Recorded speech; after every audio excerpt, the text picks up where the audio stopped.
Hello friends, welcome to study with crazy guru. Friends, आज हम DRDO September 10 A&A exam की तरफ से job notification stenographer, clerk, driver और फायरमैन पे निकला है। तो इसमें 1061 पोस्ट निकला है। इसका एडमिट कार्ड भी आ गया होगा, आप लोग डाउनलोड कर लिए होंगे। और इसका एग्जाम जो है 13 मार्च से एग्जाम स्टार्ट हो गया। 13 मार्च से एग्जाम स्टार्ट हो गया, आप लोग समझ गए होंगे। तो क्या है कि इस जो चैनल है study with crazy Guru channel, तो उस पर जो आपका जो टेस्ट सीरीज का श्रृंखला है वो तो शुरू से ही हम स्टार्ट किए थे और आपको बताए भी थे। लास्ट फरवरी नहीं तो मार्च में आपका पेपर हो जाएगा। तो मार्च में आपका पेपर हो गया। उसके बाद उसमें हम डिस्कस करवाए थे, जो जी के जनरल नॉलेज डिस्कस करवाए थे। तो वो तो आप लोग जो शुरू से स्टूडेंट जुड़े हुए हैं वो तो देखे ही होंगे। और आपको बता दें, हम आज पूरा डिस्कस करेंगे 200 जो इम्पोर्टेंट क्वेश्चन है हिस्ट्री का। क्योंकि देखिए, टोटल नंबर ऑफ क्वेश्चन 75 रहेंगे। 1 आवर का एग्जाम रहेगा, सीबीटी मोड मतलब ऑनलाइन एग्जाम आपसे होंगे। ऑनलाइन एग्जाम होंगे, 75 क्वेश्चन आएगा और निगेटिव मार्किंग नहीं है। तो आपको 75 क्वेश्चन करके ही आना है, समझ गए होंगे। उसके बाद थोड़ा सा ओवरव्यू दे दे।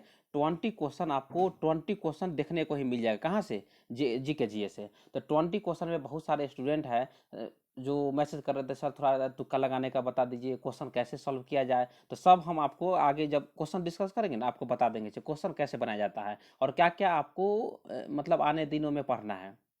तो पहले तो आप हिस्ट्री सही से पढ़ लीजिएगा। हिस्ट्री आपके लिए महत्वपूर्ण है। हिस्ट्री के बाद आप पॉलिटी पढ़ लीजिए। क्या? पॉलिटी पढ़ लीजिए। पॉलिटी का भी हम आपके लिए क्या ला देंगे, एक महामाराथन ला देंगे। इस वीडियो जब आप देखिएगा तो कमेंट में लिख दीजिए, सर आप वीडियो अच्छा बनाए, आप पॉलिटी का मैराथन ला सकते हैं। उसके बाद आपको हिस्ट्री पढ़ना है, पॉलिटी पढ़ना है और आपको करेंट अफेयर पढ़ना है। करेंट अफेयर और स्टैटिक जीके आने दिन जो आए दिन जो बचा हुआ है उसमें चार जो है हिस्ट्री, पॉलिटी, करेंट अफेयर और स्टैटिक जीके आप सही से पढ़ लीजिए। प्ले लिस्ट बना हुआ है, वहां से आप देख सकते हैं। समझ गए होंगे। स्टार्ट करते हैं। उससे पहले बता दें, नंबर नोट कर लीजिए 7564864459। शशि कुमार के नाम से नंबर सेव कर लीजिए।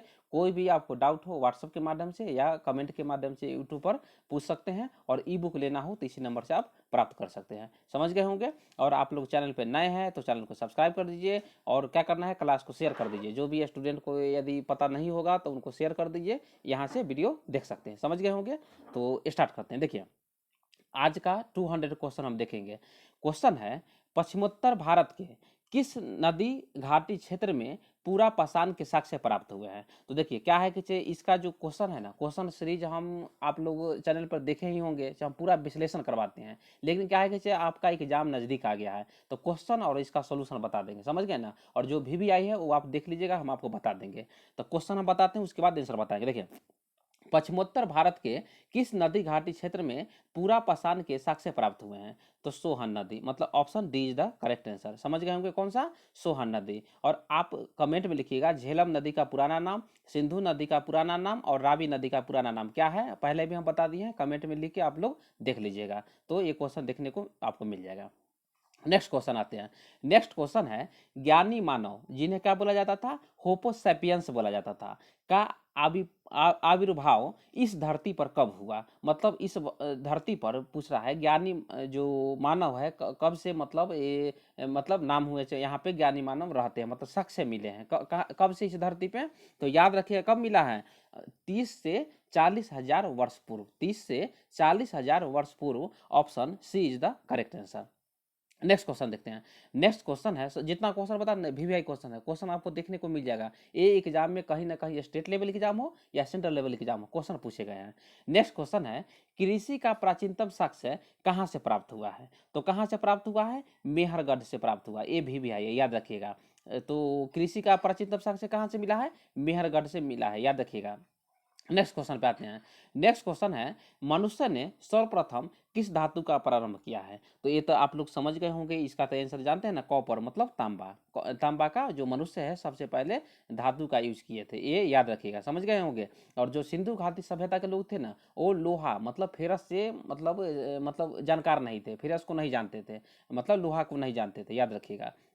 ये क्वेश्चन भी आई है। नेक्स्ट क्वेश्चन है, 5 क्वेश्चन है, भारत में पूरा पाषाण कालीन औजारों की खोज किसने की थी। तो किसने की थी बताइए, रॉबर्ट ब्रूस फुट ने। Option C is the correct answer. जो रॉबर्ट ब्रूस फुट जो थे ना, उन्होंने क्या किए थे, पूरा पाषाण कालीन जो औजार था उनका खोज किए थे। ये याद रखिएगा, क्वेश्चन यदि आ जाएगा बना लीजिएगा। नेक्स्ट क्वेश्चन पे आते हैं। नेक्स्ट क्वेश्चन है प्राचीनतम आहत सिक्के को साहित्य में क्या कहा जाता था? तो आहत सिक्कों को साहित्य में क्या कहा जाता था बताइए? कसारपन कहा जाता था। आहत सिक्का के बारे में हम आपको पहले भी वीडियो में बता दिए हैं, इतना टाइम नहीं है कि 200 क्वेश्चन में आपको बता दें, आपके पास टाइम भी नहीं है, तो याद रखिएगा प्राचीनतम आहत सिक्के को साहित्य में क्या कहा जाता था? तो कसारपन कहा जाता था। Option A is the correct answer. समझ गए होंगे। नेक्स्ट क्वेश्चन पे आते हैं। स्वतंत्रता प्राप्ति के बाद भारत के किस राज्य में हड़प्पा संस्कृति के सर्वाधिक स्थल खोजे गए हैं? मतलब बोलते हैं जब स्वतंत्र भारत हुआ 1947 में, उसके बाद कौन से मतलब हड़प्पा संस्कृति के भारत में किस राज्य में सबसे अधिक जो हड़प्पा संस्कृति के सर्वाधिक स्थल खोजे गए हैं? तो कौन सा स्टेट है बताइए? गुजरात। मतलब ऑप्शन सी इज द मतलब करेक्ट आंसर। 7 का ऑप्शन सी करेक्ट आंसर है। गुजरात में हड़प्पा सभ्यता के सबसे ज़्यादा जो संस्कृति स्थल खोजे गए हैं। और आपसे पूछ देगा लोथल बंदरगाह किस स्टेट में है? तो किस स्टेट में है? मतलब गुजरात में है। क्वेश्चन ऐसा भी देखने को आपको मिल जाएगा। जो सिंधु सभ्यता के जो बंदरगाह था ना, महत्वपूर्ण बंदरगाह था, जहाँ से घोड़े के दांत, उस मतलब हाथी के दांत, उसके बाद घोड़ा का जो मतलब आयात निर्यात होता था, व्यापार होता था, लोथल से ही हुआ था, याद रखिएगा। तो 7 का option C is the correct answer. Next question पे आते हैं। सिंधु घाटी सभ्यता के किस स्थान पर वृहत स्नानागार के अवशेष मिले हैं? तो बताइए कहाँ पे स्नानागार का अवशेष मिले हैं? तो ऑप्शन आप लोग देख लीजिए। देखिए जब ऑप्शन देखिएगा ना, तो सिंधु घाटी सभ्यता के जो मोहनजोदड़ो देखिएगा, Mohenjodaro, option D is the correct answer. तो 8 का option D is the correct answer. स्नानागार कहाँ मिले हैं? मोहनजोदड़ो में मिले हैं। नेक्स्ट क्वेश्चन पे आते हैं। सिंधु घाटी सभ्यता काल में कौन सी लिपि सर्वाधिक प्रचलित थी? तो कौन सी लिपि बताइए? तो वहाँ पे भाव चित्रात्मक लिपि, मतलब जो सिंधु सभ्यता का जो साक्ष्य मिला है ना, उसको पढ़ा नहीं जा सका है। क्या? उसको पढ़ा नहीं जा सका है। जो चित्र के माध्यम से उसको व्यक्त किया गया है, जो आपको जितना भी अध्ययन किया गया है ना, सब चित्र के माध्यम से आपको बताया गया है। तो एक क्वेश्चन भी याद रखिएगा। सिंधु घाटी सभ्यता काल में कौन सी लिपि सर्वाधिक प्रचलित थी? तो भाव चित्रात्मक लिपि जो थी सर्वाधिक मतलब क्या थी? प्रचलित थी। एक क्वेश्चन भी आई, याद रखिएगा। और सबसे पुरानी सभ्यता मानी जाती है सिंधु घाटी सभ्यता, याद रखिएगा। समझ गए होंगे। नेक्स्ट क्वेश्चन पे आते हैं। 10 क्वेश्चन है। सिंधु घाटी सभ्यता के किस स्थान पर सर्वप्रथम चावल के साक्ष्य मिले हैं? तो किस स्थान पर सर्वप्रथम चावल के साक्ष्य मिले हैं बताइए? तो रंगपुर में। कहाँ पे? Option C is the correct answer. कहाँ पे? रंगपुर में जो साक्ष्य मिले हैं। और आप लोग कमेंट कीजिए जो रंगपुर है कहाँ पे, किस स्थान पे है, वर्तमान भारत में किस स्थान पे है, कौन से राज्य में है, एक कमेंट में लिखिए। समझ गए होंगे। तो क्वेश्चन देखने को मिल जाएगा। चावल के साक्ष्य कहाँ मिला है? रंगपुर में। रंगपुर में। 10 का option C correct answer. Next question है। नेक्स्ट क्वेश्चन कथन है अधिकांश प्राचीन सभ्यताएं नदियों के पास विकसित हुई है। ये तो सही होगा, क्योंकि बोलिए सर क्यों? बताइए क्यों? क्योंकि आप लोग समझ मगध का नाम सुने होंगे, जो जनपद मगध का नाम सुने होंगे पाटलिपुत्र में, क्यों प्रसिद्ध था? क्योंकि वहाँ पे जो लोहा की प्राप्ति की गई थी, उसके बाद जो उसका व्यापार होता था नदी के किनारे, कोई भी जो देखिएगा बड़ा बड़ा जो शहर है नदी के किनारे ही बसा, जैसे में पटना हो गया, कानपुर हो गया, वाराणसी हो गया, ये सब क्या है? मतलब गंगा नदी के किनारे ही बसा हुआ है, याद रखिएगा। क्यों? क्योंकि यहाँ से आयात निर्यात, जो आयात निर्यात होता था ना, वहाँ से मतलब अच्छा सही तरीका से हो जाता था। इसीलिए क्या क्वेश्चन बोला है? अधिकांश प्राचीन सभ्यताएं नदियों के पास विकसित हुई थी, ये सही है। उसके बाद आपको जो नेक्स्ट कथन है, नेक्स्ट कथन है मनुष्य का जो मुख्य व्यवसाय क्या था? कृषि था। तो ये भी करेक्ट आंसर है और एक दूसरे को उचित व्याख्या नहीं है, याद रखिएगा। लेकिन तो क्या है? Option D is the correct answer. दोनों का जो अपने आप में क्या है, दोनों का अपने आप में व्याख्या उचित व्याख्या नहीं है, याद रखिएगा। यहाँ पे क्या किया गया? कृषि व्यवसाय है। यहाँ पे मनुष्य के बारे में जो प्राचीन सभ्यता था वो विकसित किया गया है। तो यहाँ पे एक दूसरे को व्याख्या नहीं करता है। तो 11 का option D is the correct answer.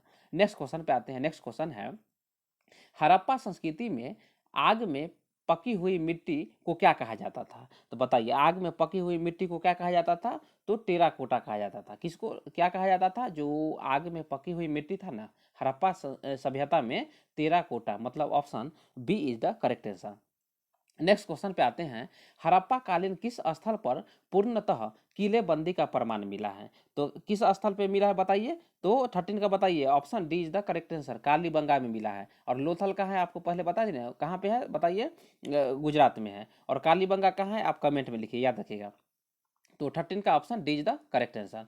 Next question पे आते हैं। नेक्स्ट क्वेश्चन है, सर्वप्रथम किस ग्रंथ में भारत का प्राचीन नाम भारतवर्ष का उल्लेख मिलता है? तो कौन सा सभ्यता बताइए? अष्टाध्यायी में। अष्टाध्यायी में आपका जो मतलब क्या क्या होता है, जो भारत का नाम भारतवर्ष मिला है, उनका उल्लेख मिलता है। भारत का नाम क्या था? भारतवर्ष था। तो कौन सा मतलब ग्रंथ में उल्लेख है?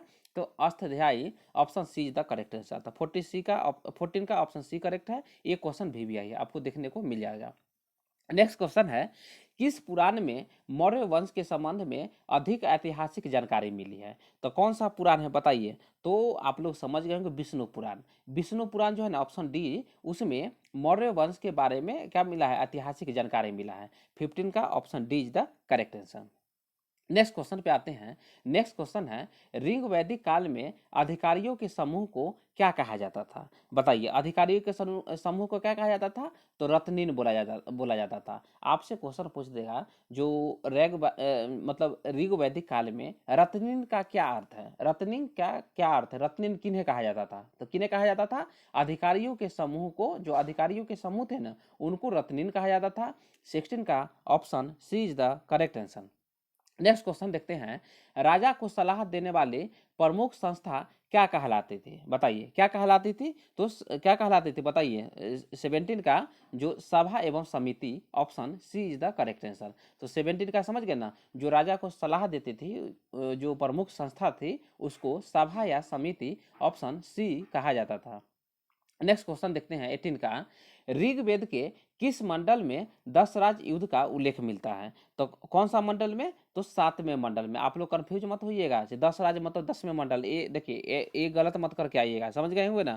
तो 18 का ए जो ऑप्शन है, ऑप्शन ए करेक्ट आंसर है। 7वें मंडल में 10 राज युद्ध का उल्लेख किया गया है ऋग्वेद में। तो ऋग्वेद में जो हम प्रीवियस जो टेस्ट सीरीज बताए ना, उसमें पूरा बताए हैं, याद रखिएगा। ये क्वेश्चन आपके लिए VVI है, याद क्या करना है, क्वेश्चन VVI है, क्वेश्चन यहाँ से देखने को ऋग्वेद से मिल जाता है, तो एक बार देख लीजिएगा। और जो स्टूडेंट मेरा ई बुक लिए हुए हैं, तो ऋग्वेद देख के जाइएगा। नेक्स्ट क्वेश्चन देखते हैं, सत्यमेव जयते किस उपनिषद से लिया गया है? तो ये क्वेश्चन VVI, आप लोग समझ गए होंगे ना। मुकुट क्या है? मुंडकोपनिषद से। क्या है? मुंडकोपनिषद से सत्यमेव जयते जो उपनिषद है, लिया गया है। ये VVI, देखिए, ये VVI क्वेश्चन लिख दिया है, क्वेश्चन यहाँ से देखने को ये क्वेश्चन मिल जाएगा। नेक्स्ट क्वेश्चन है 20 क्वेश्चन है, उत्तर वैदिक काल में लोहे के साक्ष्य का उल्लेख सर्वप्रथम कहाँ से प्राप्त हुआ है? तो क्या बोला है? उत्तर वैदिक काल। उत्तर वैदिक काल में लोहे के साक्ष्य का उल्लेख जो सर्वप्रथम मिला है, कहाँ से मिला है बताइए? तो क्या अतरंजी खेरा, मतलब option C is the correct answer. कहाँ से मिला है? अतरंजी खेरा से मिला है। नेक्स्ट पे आते हैं, नेक्स्ट क्वेश्चन देखते हैं। नेक्स्ट क्वेश्चन देखिए, जहां यह मानते हैं कि भगवान बुद्ध ने अपना पहला उपदेश दिया था, उस स्मारक का नाम बताएं जहां seat of the Holi Buddha भी कहा जाता है। तो बताइए कहाँ पे? तो सारनाथ में। आप लोग देखिए, हम आपको महात्मा बुद्ध मतलब जो बौद्ध धर्म और जैन धर्म पर एक सेपरेट वीडियो कुछ दिन पहले ही डाले हैं, तो ये देख के जाइएगा आप लोग। जो उस वीडियो है ना, वीडियो को देख के जाइएगा। वहाँ से जो बौद्ध धर्म से ज़्यादा क्वेश्चन पूछ जाते हैं। बौद्ध धर्म से आपसे पूछ देगा जो प्रथम संगति, द्वितीय सभा, जैसे में बौद्ध सभा जो हुआ था ना, 4 बौद्ध सभा हुआ था। कितना? 4 बौद्ध सभा हुआ था। कहाँ कहाँ हुआ था, किस उस समय उसका जो शासक कौन था, कहाँ पे हुआ था, ये पूछ देगा। किस वर्ष हुआ था, और अध्यक्ष कौन है, ऐसा भी क्वेश्चन बौद्ध धर्म से पूछ देगा। तो ये देख के जाइएगा, वहाँ से वीडियो देख लीजिए, या आप ई बुक से देख सकते हैं। ये क्वेश्चन जो VVI है। तो 21 का ऑप्शन ए जो है करेक्ट आंसर है। धाम के स्तूप कहा जाता है, और कहाँ पे है? सारनाथ। तो 21 का option A is the correct answer. Next question पे आते हैं। नेक्स्ट क्वेश्चन है, बौद्ध ग्रंथ, देखिए, त्रिपिटक और त्रिरत्न याद रखिएगा। त्रिपिटक यदि क्वेश्चन पूछ देगा ना, त्रिपिटक का संबंध किस धर्म से है, तो किस धर्म से है, बौद्ध धर्म से है। और त्रिरत्न का संबंध यदि पूछ देना तो त्रिरत्न का जो संबंध है जैन धर्म से है। तो देखिए कंफ्यूज मत होइएगा, क्वेश्चन हम आपको पहले भी बताए हैं और ऐसा भी क्वेश्चन आएगा, इसलिए हम जो मैराथन लाए हैं। और जो भी स्टूडेंट को यदि जरूरी हो वही देखे, यदि किसी को पसंद नहीं आता तो कोई दिक्कत नहीं है, आप लोग नहीं देख सकते, कोई दिक्कत नहीं है ना। तो आपके ऊपर है, याद रखिएगा, क्योंकि यहाँ पे हम पूरा डिस्कस करवाते हैं। तो आप लोग चैनल पर नए हैं, चैनल को सब्सक्राइब कर दीजिएगा। तो त्रिपिटक बौद्ध धर्म से और त्रिरत्न जो है, त्रिरत्न जैन धर्म से है। तो क्वेश्चन क्या है, बौद्ध ग्रंथ त्रिपिटक के किस भाग में बुद्ध के धर्मोपदेश का उपदेशक का उल्लेख मिलता है। तो 22 का बताइए कहाँ पे, शुद्ध पिटक में, मतलब option A is the correct answer. क्योंकि देखिए शुद्ध पिटक है, अभिधम पिटक है और विनय पिटक भी है, सबके बारे में जो हम जो क्लास लाए थे उसमें बता दिए थे। तो 22 का option A is the correct answer. Next question देखते हैं, जैन धर्म के अंतिम तीर्थंकर महावीर ने अपना पहला उपदेश कहाँ दिया था। तो हम क्वेश्चन वहां लाए थे, उसमें भी बताए थे। तो कहाँ दिए थे, राजगृह, राजगृह में दिए थे। राजगृह कहाँ पे है, तो राजगृह बताइए कहाँ पे, बिहार में है, बिहार में है, जिसे वर्तमान में राजगीर भी बोलते हैं। क्या बोलते हैं, राजगीर भी बोलते हैं। तो आप लोग को मौका मिले तो आप लोग राजगीर जाके घूम सकते हैं, नालंदा विश्वविद्यालय देख सकते हैं, जो कि विश्व का प्राचीन विश्वविद्यालय, याद रखिएगा। नेक्स्ट क्वेश्चन पे आते हैं। नेक्स्ट क्वेश्चन है, प्रथम बौद्ध संगीति का आयोजन किसके शासनकाल में हुआ था, बताइए। ये क्वेश्चन पहले भी बताए थे ना, ये क्वेश्चन देखने को मिल जाएगा। तो उस समय कौन था शासक, वो शासक था अजातशत्रु। और द्वितीय बौद्ध संगीति हुआ था ना, वो शासक था कालाशोक। और तृतीय हुआ था अशोक था। और फोर्थ जो हुआ था कनिष्क था, ये याद रखिएगा। उसके बाद जो अध्यक्षता किसने की थी वो देख लीजिएगा, कब किया गया था और कहाँ पे किया गया था, ऐसा भी क्वेश्चन देखने को मिल जाएगा। तो 24 का option B is the correct answer, समझ गए होंगे। प्रथम बौद्ध संगीति में जो शासन काल था अजातशत्रु का शासन काल था। नेक्स्ट क्वेश्चन देखते हैं, किस बौद्ध संगीति आयोजन के बाद बौद्ध धर्म हीनयान एवं महायान दो भागों में विभाजित हो गया था। तो किस में, चतुर्थ बौद्ध संगीति में हुआ था। हीनयान और महायान में क्या हुआ था, अलग हो गया था। और जो वीडियो लाए थे उसमें हम आपको बताए थे हीनयान और महायान क्या है। और उस समय शासक कौन था, कनिष्क शासन था, ये कनिष्क शासक था। कुंडलवन कश्मीर में ये जो बौद्ध संगीति हुआ था। तो वहीं पे जो बौद्ध धर्म है हीनयान और महायान में क्या हुआ था, विभक्त हो गए थे। नेक्स्ट क्वेश्चन पे आते हैं। नेक्स्ट क्वेश्चन है, लिंगायत किस संप्रदाय का अंग माना जाता है। तो बताइए किस संप्रदाय का, शैव संप्रदाय, option D is the correct answer. आपको जो संप्रदाय से, संत संप्रदाय और सूफी संप्रदाय से भी क्वेश्चन, एक या दो क्वेश्चन हर एक शिफ्ट में एक क्वेश्चन देखने को आपको मिल जाएगा। तो ये देख लीजिएगा। 26 का option D is the correct answer. Lingayat जो संप्रदाय है शैव संप्रदाय का एक अंग माना जाता है।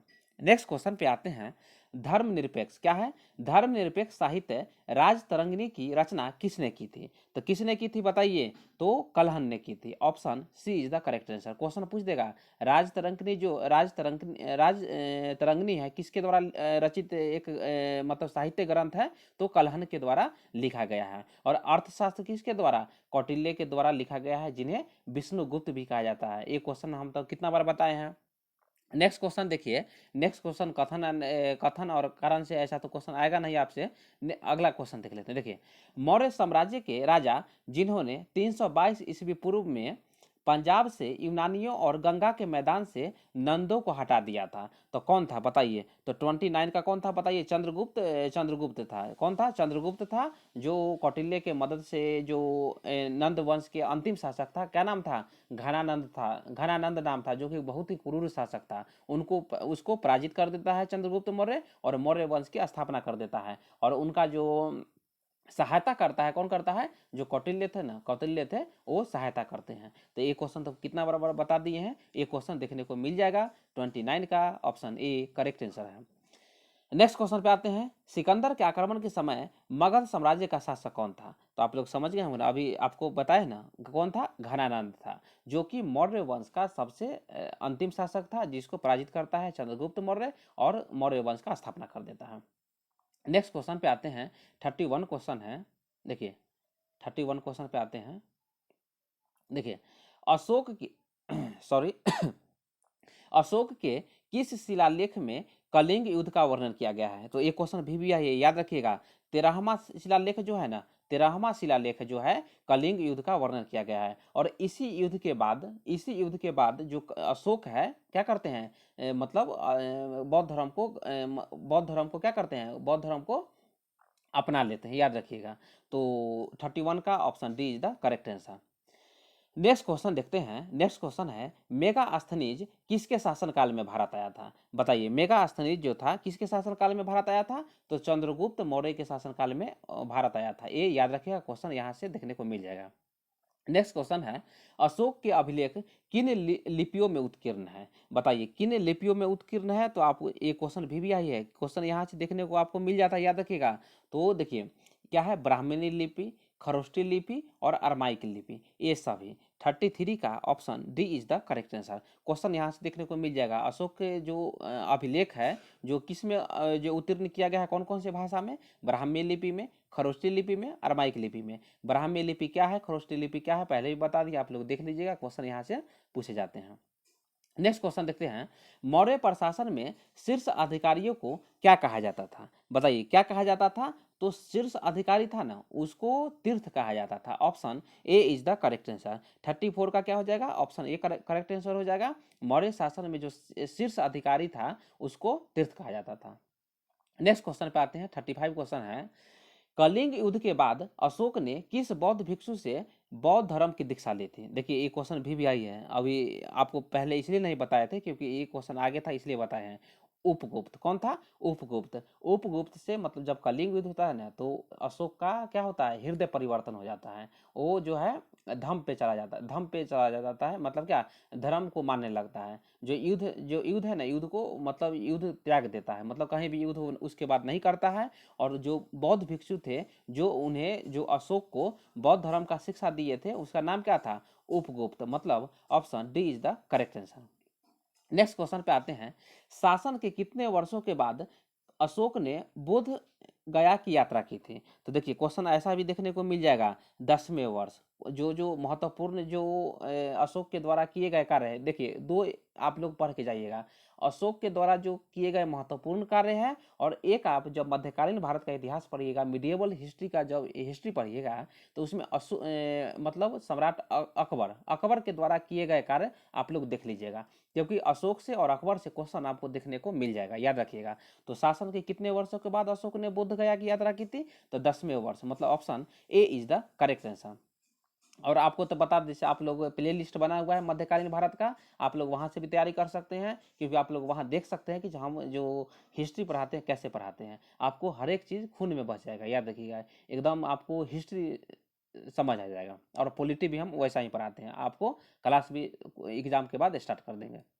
नेक्स्ट क्वेश्चन है 37 क्वेश्चन बोल रहा है, मौर्य शासनकाल के दौरान राजस्व की दर निर्धारित थी। एक क्वेश्चन वीवीआई, देखिए वीवीआई क्वेश्चन लिख दिए, एक क्वेश्चन आएगा, आप मत बोलिएगा सर क्वेश्चन पढ़ाए नहीं।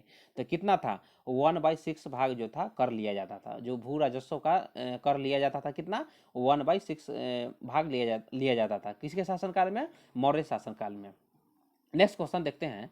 नेक्स्ट क्वेश्चन 38 है, राजकीय टकसाल के अधिकारियों को क्या कहा जाता था? ये क्वेश्चन भी आई है, क्वेश्चन बहुत सारे एग्जाम में पूछा गया है, तो इसलिए हम क्वेश्चन बताते हैं। बहुत सारे एग्जाम स्टूडेंट होंगे टकसाल अध्यक्ष करके आप बोलेंगे सर क्वेश्चन सही करके आए हैं, लेकिन ये क्वेश्चन गलत है, इसलिए ना हम अभी जो मैराथन क्लास है हिस्ट्री का इसलिए लाए हैं।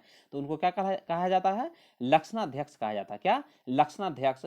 38 का option C is the correct answer. तो देखिए आप लोग को यदि वीडियो अच्छा लगे ना, तो आप लोग कमेंट में लिख दीजिएगा सर पॉलिटी का जो टेस्ट सीरीज है, जो महामैराथन क्लास है, वो आना चाहिए। तो हम बहुत ही महत्वपूर्ण जो क्लास है रखे हुए हैं, उसका तैयारी हो चुका है, वीडियो हम अपलोड कर देंगे कल शाम तक, याद रखिएगा। तो नेक्स्ट क्वेश्चन पे आते हैं। 38 का ऑप्शन सी करेक्ट आंसर हो गया, समझ गए होंगे। नेक्स्ट क्वेश्चन है, सुदर्शन झील का जो जीर्णोद्धार किया गया है, किस शक शासक ने करवाया था? तो 39 का बताइए, किस शासक था? रुद्रदामन। एक क्वेश्चन आपको देखने को मिल जाएगा। जो सुदर्शन झील है ना, उसका क्या किया गया था? वो उसको फिर से मतलब जीर्णोद्धार किया गया था, उसका मरम्मत करवाया गया था, किसके द्वारा? तो जो शक शासक था, शक शासक का नाम क्या था? रुद्रदामन के द्वारा करवाया गया था। तो 39 का option B is the correct answer. Next question पे आते हैं, गांधार एवं मथुरा शैली का विकास किसके शासनकाल में सर्वाधिक हुआ था? तो किसके शासनकाल में सर्वाधिक हुआ था? कनिष्क के शासनकाल में। Option C is the correct answer. समझ गए होंगे। उसके बाद हम देखिए इसका 41 का बता देते हैं क्वेश्चन। 41 क्वेश्चन आपके लिए वीवीआई क्वेश्चन याद रखिएगा। क्वेश्चन है, संगम काल में 3 परिषदों का आयोजन किया गया था। एक क्वेश्चन वीवीआई, संगम काल में 3 परिषदों का आयोजन किया गया था। ये करेक्ट आंसर है। मध्यकालीन भारत का इतिहास पढ़ाएंगे ना तो हम बता देंगे, मध्यकालीन भारत में आपको ये पढ़ना है।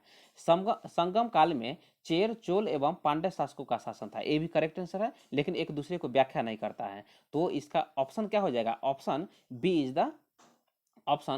The correct answer. Option B is the correct answer. और आपको कमेंट में लिखना है क्या? चेर शासक, चोल शासक और पांड्य शासक। इसका जो प्रतीक, जो झंडा पर प्रतीक था वो क्या है? क्वेश्चन यहाँ से देखने को मिल जाएगा, क्योंकि ये क्वेश्चन देखने को मिल जाता है। इतना आप लोग कर सकते हैं, याद रखिएगा। नेक्स्ट क्वेश्चन पे आते हैं। नेक्स्ट क्वेश्चन वीवीआई क्वेश्चन है।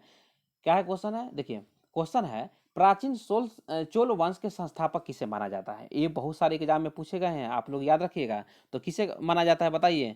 तो 42 का किसे कहा जाता है? Vijayalaya. Option B is the correct answer. 42 का ऑप्शन बी करेक्ट आंसर हो जाएगा, याद रखिएगा। और इसका राजधानी कहाँ था? तो इसका जो राजधानी था ना, राजधानी कहाँ पे था? तो समझ गए होंगे, राजधानी इसका तंजावुर में था। कहाँ? तंजौर बोलिए या तंजावुर बोलिए। नेक्स्ट क्वेश्चन पे आते हैं 43 का। देखिए 43 का आंसर क्वेश्चन पे आते हैं, पहले के चेर वंश ने किन राज्यों पर शासन किया था? तो जो चेर शासक जो था वो तमिलनाडु एवं केरल, मतलब 43 का option A is the correct answer. 43 का क्या है? ऑप्शन ए करेक्ट आंसर है। तमिलनाडु और केरल जो मतलब राज्य है उस पर चेर शासक शासन किया था। नेक्स्ट क्वेश्चन आते हैं 44, पांड्य राजवंश की राजधानी कहाँ थी? बताइए। पांड्य राजवंश की राजधानी कहाँ थी? तो बताइए राजधानी कहाँ थी? तो ऑप्शन देखिएगा ना, Madurai. Option C is the correct answer. Pandya राजवंश की जो राजधानी थी Madurai. Option C correct answer है। नेक्स्ट क्वेश्चन देखते हैं, वीवीआई क्वेश्चन है, चीन के लेखक कौन था? फाहियान था। ने किसके शासनकाल में भारत की यात्रा की थी? क्वेश्चन आपको कैसा देखने को मिल जाएगा? क्वेश्चन आपको ऐसा भी देखने को मिल जाएगा, किस शासनकाल के मतलब जो फाहियान था शासन मतलब किस मतलब भारत की यात्रा किए थे, तो उस समय भारत में शासन किसका था? तो चंद्रगुप्त द्वितीय। Option B is the correct answer. तो उस समय कौन था शासक? चंद्रगुप्त द्वितीय था। और फाहियान जो है ना कहाँ के रहने वाला था? तो चीन का था, याद रखिएगा। नेक्स्ट क्वेश्चन पे आते हैं। नेक्स्ट क्वेश्चन जो 46 का क्वेश्चन है, किस गुप्त शासक को भारत का नेपोलियन कहा जाता है? तो ये तो आप जानते होंगे, समुद्रगुप्त को। और बीना बजाना उनको बहुत पसंद था, याद रखिएगा। Option B is the correct answer, याद रखिएगा। क्वेश्चन जो ऑप्शन बी है करेक्ट आंसर है। भारत का नेपोलियन किसे कहा जाता है? भारत का नेपोलियन बताइए। तो Samudragupta. Option B is the correct answer. Question ये देखने को आपको मिल जाएगा। 47 पे आते हैं, किस गुप्त शासक ने गुप्त साम्राज्य की राजधानी पाटलिपुत्र से उज्जैनी बनाई थी? तो वर्तमान में उज्जैन है ना, उज्जैन कहाँ पे है बताइए? मध्य प्रदेश में है। और वहाँ महाकाल जो है, महाकाल तो मंदिर जानते हैं ना, भगवान शिव को समर्पित है। वहाँ जो है प्रसिद्ध है। कहाँ पे? मध्य प्रदेश में। कहाँ पे? उज्जैन में। तो क्वेश्चन क्या था? जो किस गुप्त शासक ने गुप्त साम्राज्य की राजधानी पाटलिपुत्र से कहाँ बनाई? उज्जैन बनाई। तो कौन शासक था? चंद्रगुप्त द्वितीय। Option B is the correct answer. Next question पे आते हैं, जो कि क्वेश्चन वीवीआई क्वेश्चन है, इलाहाबाद स्थित प्रयाग प्रशस्ति लेख की रचना किसने की थी? तो किसने की थी बताइए? तो 48 का आप लोग समझ गए होंगे, हरिसेन के द्वारा। Option C is the correct answer. और आप लोग मतलब ये बताइए, जो हरिसेन था किसके दरबार में रहता था? किसके दरबार में रहता था ये कमेंट में लिखिए, क्योंकि क्वेश्चन ऐसा भी क्वेश्चन देखने को मिल जाएगा। क्वेश्चन पूछ देगा जो प्रयाग प्रशस्ति लेख है उसकी रचना हरिसेन द्वारा की गई थी। और किसके शासनकाल मतलब किसके दरबार में वो रहता था, हरिसेन रहते थे, आप कमेंट में लिखिए। नेक्स्ट क्वेश्चन देखते हैं 49 का, हुनों के आक्रमण से भारत की सुरक्षा करने का श्रेय किस गुप्त शासक को जाता है? तो किस गुप्त शासक को जाता है? Skandagupta. Skandagupta. Option D is the correct answer. Next question पे आते हैं, सूर्य सिद्धांत नामक ग्रंथ की रचना किसने की है? तो बताइए, सूर्य सिद्धांत ग्रंथ की रचना किसके द्वारा की गई है? तो आर्यभट्ट के द्वारा की गई है। एक क्वेश्चन VVI है, याद रखिएगा, एक क्वेश्चन देखने को आपको मिल जाएगा, इसलिए हम VVI लिख दिए हैं। जो सूर्य सिद्धांत नामक ग्रंथ है, आर्यभट्ट के द्वारा रचना की गई है। नेक्स्ट क्वेश्चन है, निम्नलिखित में से कौन कौन एक स्थापत्य कला गुप्त काल में निर्मित नहीं है? क्वेश्चन सही से पढ़िएगा, निर्मित नहीं है पूछा है, क्वेश्चन नहीं है पूछा है, याद रखिएगा। क्वेश्चन ऐसा भी क्वेश्चन देखने को मिलता है, जब क्वेश्चन पूरा पढ़िएगा ना तो देखिए क्या है। ऑप्शन ए है दिगवा का विष्णु मंदिर, ये तो किया गया है। उसके बाद है दशावतार मंदिर। दशावतार मंदिर कहाँ है? क्वेश्चन पूछ देगा, देवगढ़ में है। और बाघ एवं अजंता गुफा मंदिर महाराष्ट्र में है। तो आप लोग समझ गए ना, अजंता गुफा कहाँ है? तो महाराष्ट्र में है। वो किसके द्वारा किसके द्वारा निर्माण किया गया है? गुप्त काल में। लेकिन जो खजुराहो का मंदिर है ना, मध्य प्रदेश में है, वो जो है मतलब गुप्त वंश के द्वारा नहीं किया गया है, ये चंदेल शासक के द्वारा। क्वेश्चन पूछ देगा, खजुराहो का मंदिर का निर्माण कौन सा शासक के द्वारा किया गया है? तो चंदेल शासक के द्वारा किया गया है। और यहाँ पे क्वेश्चन पूछा था गुप्त काल में निर्मित नहीं है, तो खजुराहो का मंदिर जो है गुप्त काल में निर्मित नहीं है। ऑप्शन 51 का option C is the correct answer. तो देखिए फ्रेंड्स, क्वेश्चन कैसे आपको क्वेश्चन करना है ना, देखिए तुक्का इसी को कहते हैं, लोग कहता है ना कि तुक्का, जितना क्वेश्चन का प्रैक्टिस कीजिएगा ना, क्वेश्चन आप इतना सही कर पाइएगा, याद रखिएगा। तो क्वेश्चन आप इसी तरह सॉल्व करते रहिए, क्वेश्चन आपको सही से पढ़ना है। तो नेक्स्ट क्वेश्चन पे आते हैं। नेक्स्ट क्वेश्चन है, गुप्त गुप्त काल के किस अभिलेख में सती प्रथा का उल्लेख मिलता है? तो देखिए ये VVI क्वेश्चन याद रखिएगा। ऐरन अभिलेख, देखिए ऐरन अभिलेख जो है ना, ऐरन अभिलेख में जो गुप्त काल के में क्या मिलता है? ऐरन अभिलेख में जो वर्णन किया गया है कि सती प्रथा का जो पहला उल्लेख मिला है, गुप्त काल में मिला है। तो 52 का option D is the correct answer. Next question पे आते हैं। नेक्स्ट क्वेश्चन क्या है, हर्षवर्धन ने किस शासक को पराजित कर कन्नौज पर अधिकार कर लिया है? तो ये क्वेश्चन भी याद रखिएगा, किसको? शशांक को पराजित किया था, शशांक को हरा दिया था। और क्या किया था? शशांक को हरा के और कन्नौज पे अधिकार किया था, याद रखिएगा। हर्षवर्धन हो गया। नेक्स्ट क्वेश्चन पे आते हैं, कश्मीर के मार्तंड सूर्य मंदिर का निर्माण किसने करवाया था? तो ये क्वेश्चन VVI है, ये याद रखिएगा, कौन क्या करवाया था, ये नोट कर लीजिए। Lalitaditya Muktapida, option B is the correct answer. तो 54 का ऑप्शन बी करेक्ट आंसर है, ललितादित्य मुक्तापिंड, जो कि कश्मीर में जो स्थित एक मंदिर है मार्तंड सूर्य मंदिर, उसका निर्माण करवाया था। नेक्स्ट क्वेश्चन पे आते हैं। नेक्स्ट क्वेश्चन क्या है? 55 क्वेश्चन है। 55 क्वेश्चन पे आते हैं।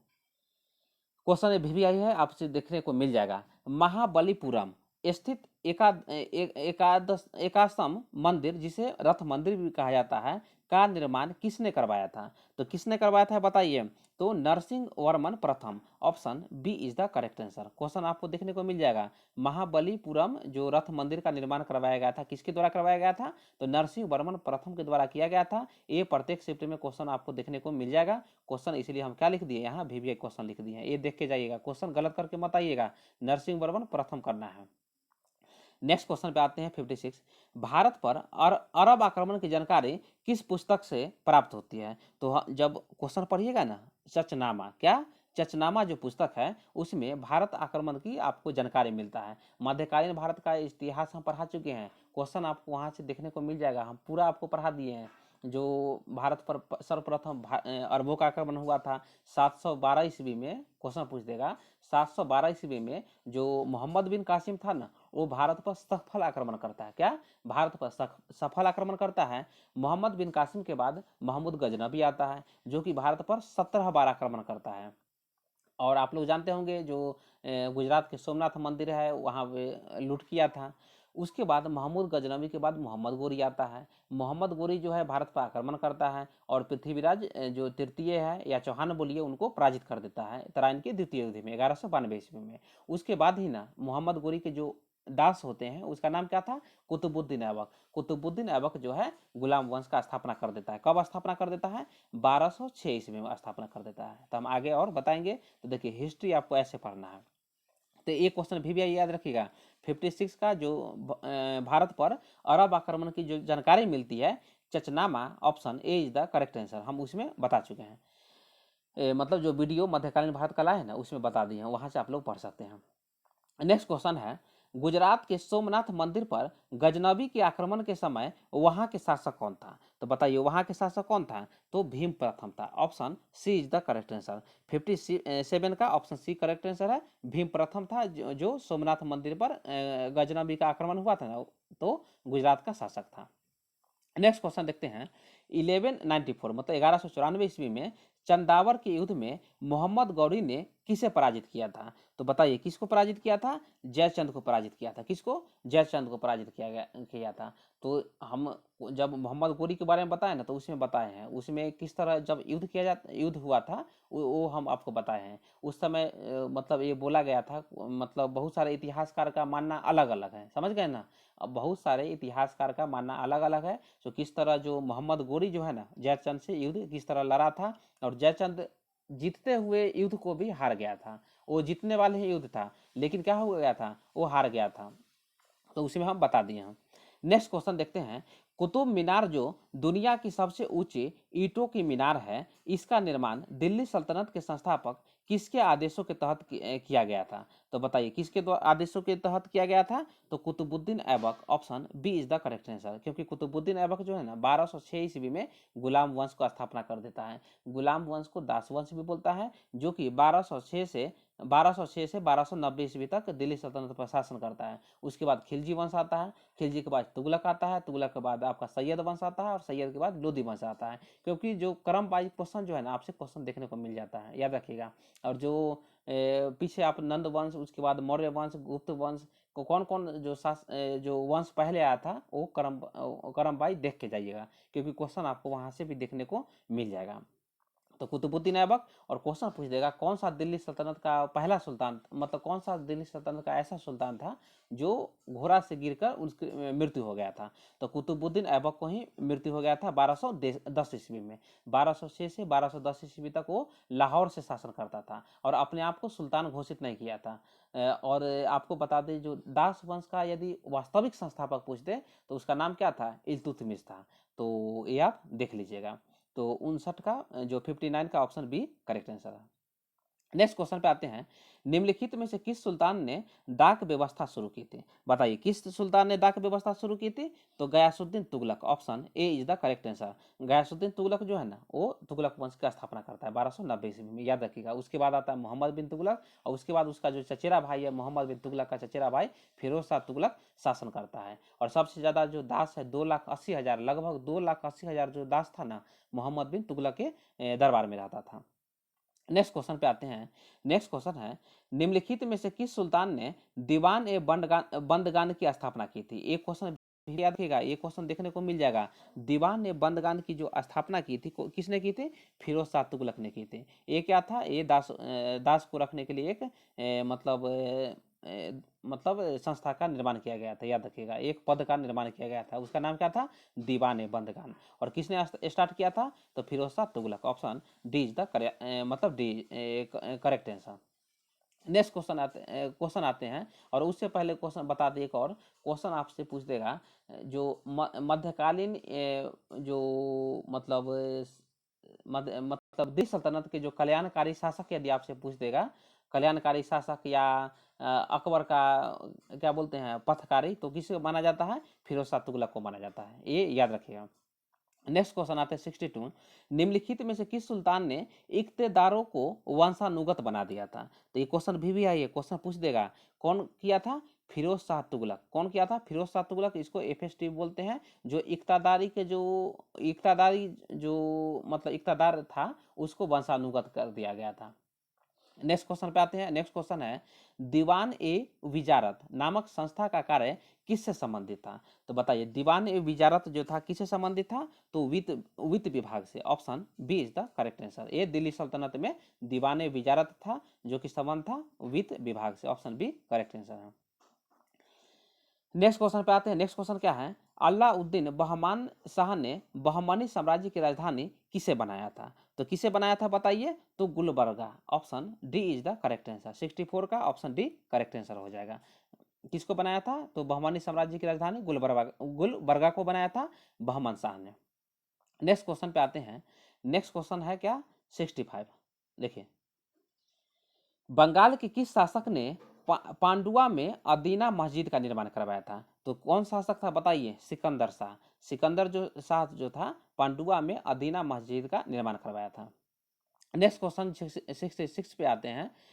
13वीं सदी में बख्तियार खिलजी ने बंगाल के किस राजा को पराजित किया था? तो किस राजा को पराजित किया था? लक्ष्मण सेन को पराजित किया था। और जो लक्ष्मण सेन का जो राजधानी था नादिया था, वहाँ पे मतलब बहुत लूट खसित किया था, याद रखिएगा। वहाँ से बहुत सारे धन है और गुलाम है, वहाँ से मतलब क्या किया था? एकत्रित किया था। और नालंदा विश्वविद्यालय में आग लगाया था। कौन? बख्तियार खिलजी। और क्वेश्चन पूछ देगा बख्तियार खिलजी का जो मतलब किसका गुलाम था? तो किसका गुलाम था?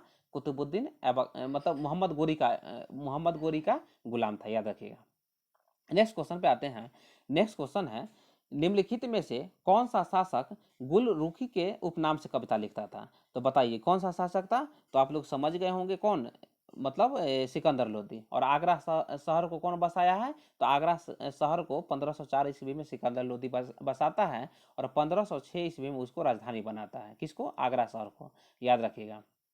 और दिल्ली सल्तनत का जो लास्ट जो वंश था लोदी वंश था, और उसका जो स्थापना किया था बहलोल लोदी किया था। और अंतिम शासक कौन था? तो इब्राहिम लोदी था। इब्राहिम लोदी जो है पानीपत के प्रथम युद्ध कब हुआ था? 1526 ईस्वी में बाबर और इब्राहिम लोदी के बीच में, जिसमें बाबर विजयी हो जाता है और सिकंदर लोदी की मृत्यु हो जाता है। और एक और क्वेश्चन पूछ देगा, दिल्ली सल्तनत का एक ऐसा सुल्तान का नाम बताइए जो युद्ध भूमि में प्रथम सुल्तान का नाम बताइए, जो एकमात्र सुल्तान का नाम बताइए जो युद्ध भूमि में मारा गया था। तो कौन था? इब्राहिम लोदी, याद रखिएगा क्वेश्चन। तो 67 का जो गुलरुखी कविता लिखता था ना नाम उपनाम से, सिकंदर लोदी, मतलब 67 का option C correct answer. Next question आते हैं। नेक्स्ट क्वेश्चन क्या है देखिए, भक्ति आंदोलन का प्रथम प्रचारक कौन था? तो बताइए भक्ति आंदोलन का प्रथम जो प्रचारक कौन था? रामानुजाचार्य था। ऑप्शन बी करेक्ट आंसर हो जाएगा। नेक्स्ट क्वेश्चन आते हैं, विशिष्टा द्वैतवाद नामक दर्शन का प्रतिपादन किसने किया था? तो किसके द्वारा किया गया था बताइए? तो रामानुजाचार्य के द्वारा विशिष्टा द्वैतवाद का क्या किया गया था? दर्शन किया गया था। ये क्वेश्चन देख के जाइएगा, वीवीआई क्वेश्चन है। नेक्स्ट क्वेश्चन है, द्वैतवाद नामक दर्शन का प्रतिपादन किसने किया था? तो किसने किया था? माधवाचार्य ने किया था। माधवाचार्य ने किया था। Option C is the correct answer. Next question देखते हैं, गुरु नानक निम्नलिखित में से किस सुल्तान के समकालीन थे? देखिए क्वेश्चन वीवीआई है, क्वेश्चन यहाँ से एग्जाम में आपको देखने को मिल जाएगा।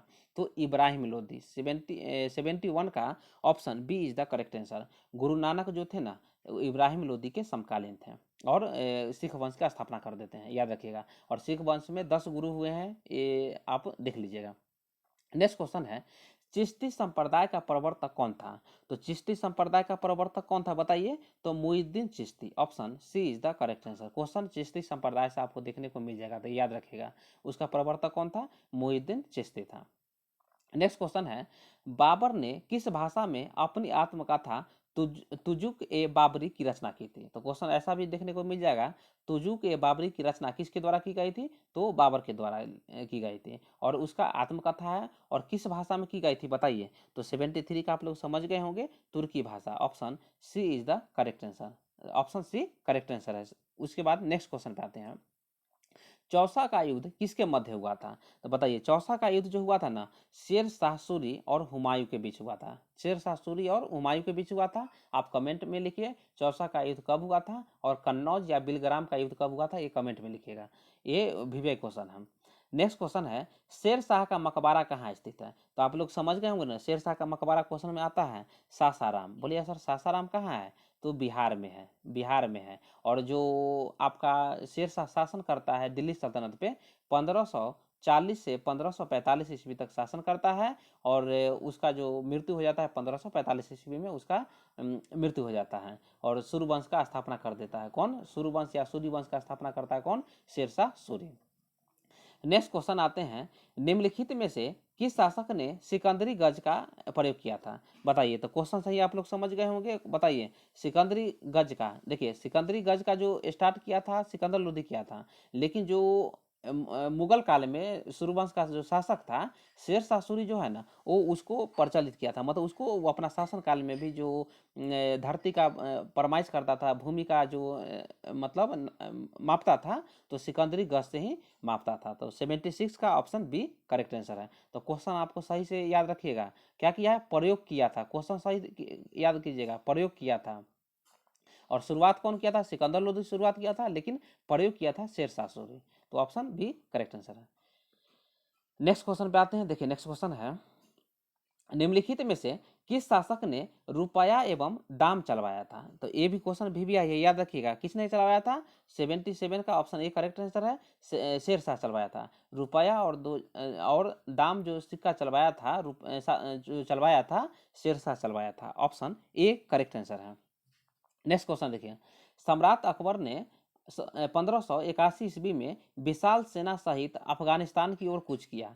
उसके बाद कारण देखिए, आर मतलब रीजन देखिए, वे क्या है, ए फॉर असर्शन होता है, आर फॉर रीजन होता है। वे मध्य एशिया में अपने पैतृक देश फरगाना को वापस प्राप्त करने के लिए अग्रसर थे। तो 78 का ऑप्शन क्या हो जाएगा, ऑप्शन जो है ना, आप सही से पढ़िएगा, तो ऑप्शन ए करेक्ट आंसर है। और ऑप्शन डी है ना, ये कभी भी पैतृक देश फरगाना को प्राप्त करने के लिए वो कोई भी वो अभियान नहीं किया था अकबर के द्वारा। तो ऑप्शन क्या हो जाएगा, ऑप्शन सी करेक्ट आंसर है। और आप लोग देख लीजिएगा, अकबर के द्वारा जो महत्वपूर्ण कार्य किए गए हैं, आप हमारे ई बुक से भी देख सकते हैं, क्वेश्चन वहां से देखने को आपको मिल जाएगा। नेक्स्ट क्वेश्चन पे आते हैं। नेक्स्ट क्वेश्चन क्या है, 79 का, पानीपत का द्वितीय युद्ध किसके मध्य लड़ा गया था। तो पानीपत का प्रथम युद्ध 1526 ईस्वी में हुआ था, द्वितीय 1556 में हुआ था, और तृतीय जो हुआ था 1761 में हुआ था, अहमद शाह अब्दाली और मराठा के बीच में। और 1556 जो हुआ था ना, हेमू और अकबर के बीच मतलब 79 का ऑप्शन बी करेक्ट आंसर है। उसमें क्या होता है कि हेमू जो जीतते हुए जो युद्ध है वो हार गया था। हेमू को आंख में तीर लग जाता है और वहीं पे वो बेहोश होकर हाथी से नीचे गिर जाता है, याद रखिएगा। उसके बाद उसको बैरम खां के द्वारा सिर कलम कर दिया जाता है, और वहाँ पे क्या किया जाता है, जो मुगल वंश की शक्ति है वहाँ से बढ़ जाती है, याद रखिएगा। तो 79 का ऑप्शन बी करेक्ट आंसर है। उस युद्ध में जो पानीपत का द्वितीय युद्ध हुआ था ना, उसमें अकबर का जो भाग बहुत साथ दिया था, याद रखिएगा। तो इसलिए बोलते हैं भाग से ज्यादा और समय से पहले कुछ नहीं मिलता, याद रखिएगा। नेक्स्ट क्वेश्चन है, पंचतंत्र का फारसी भाषा में अनुवाद क्या है, अनुवाद आयार ए दानिश नाम से किसने किया है। तो क्वेश्चन देखिए, एक क्वेश्चन में आपका बहुत क्वेश्चन इसमें मिल जाएगा।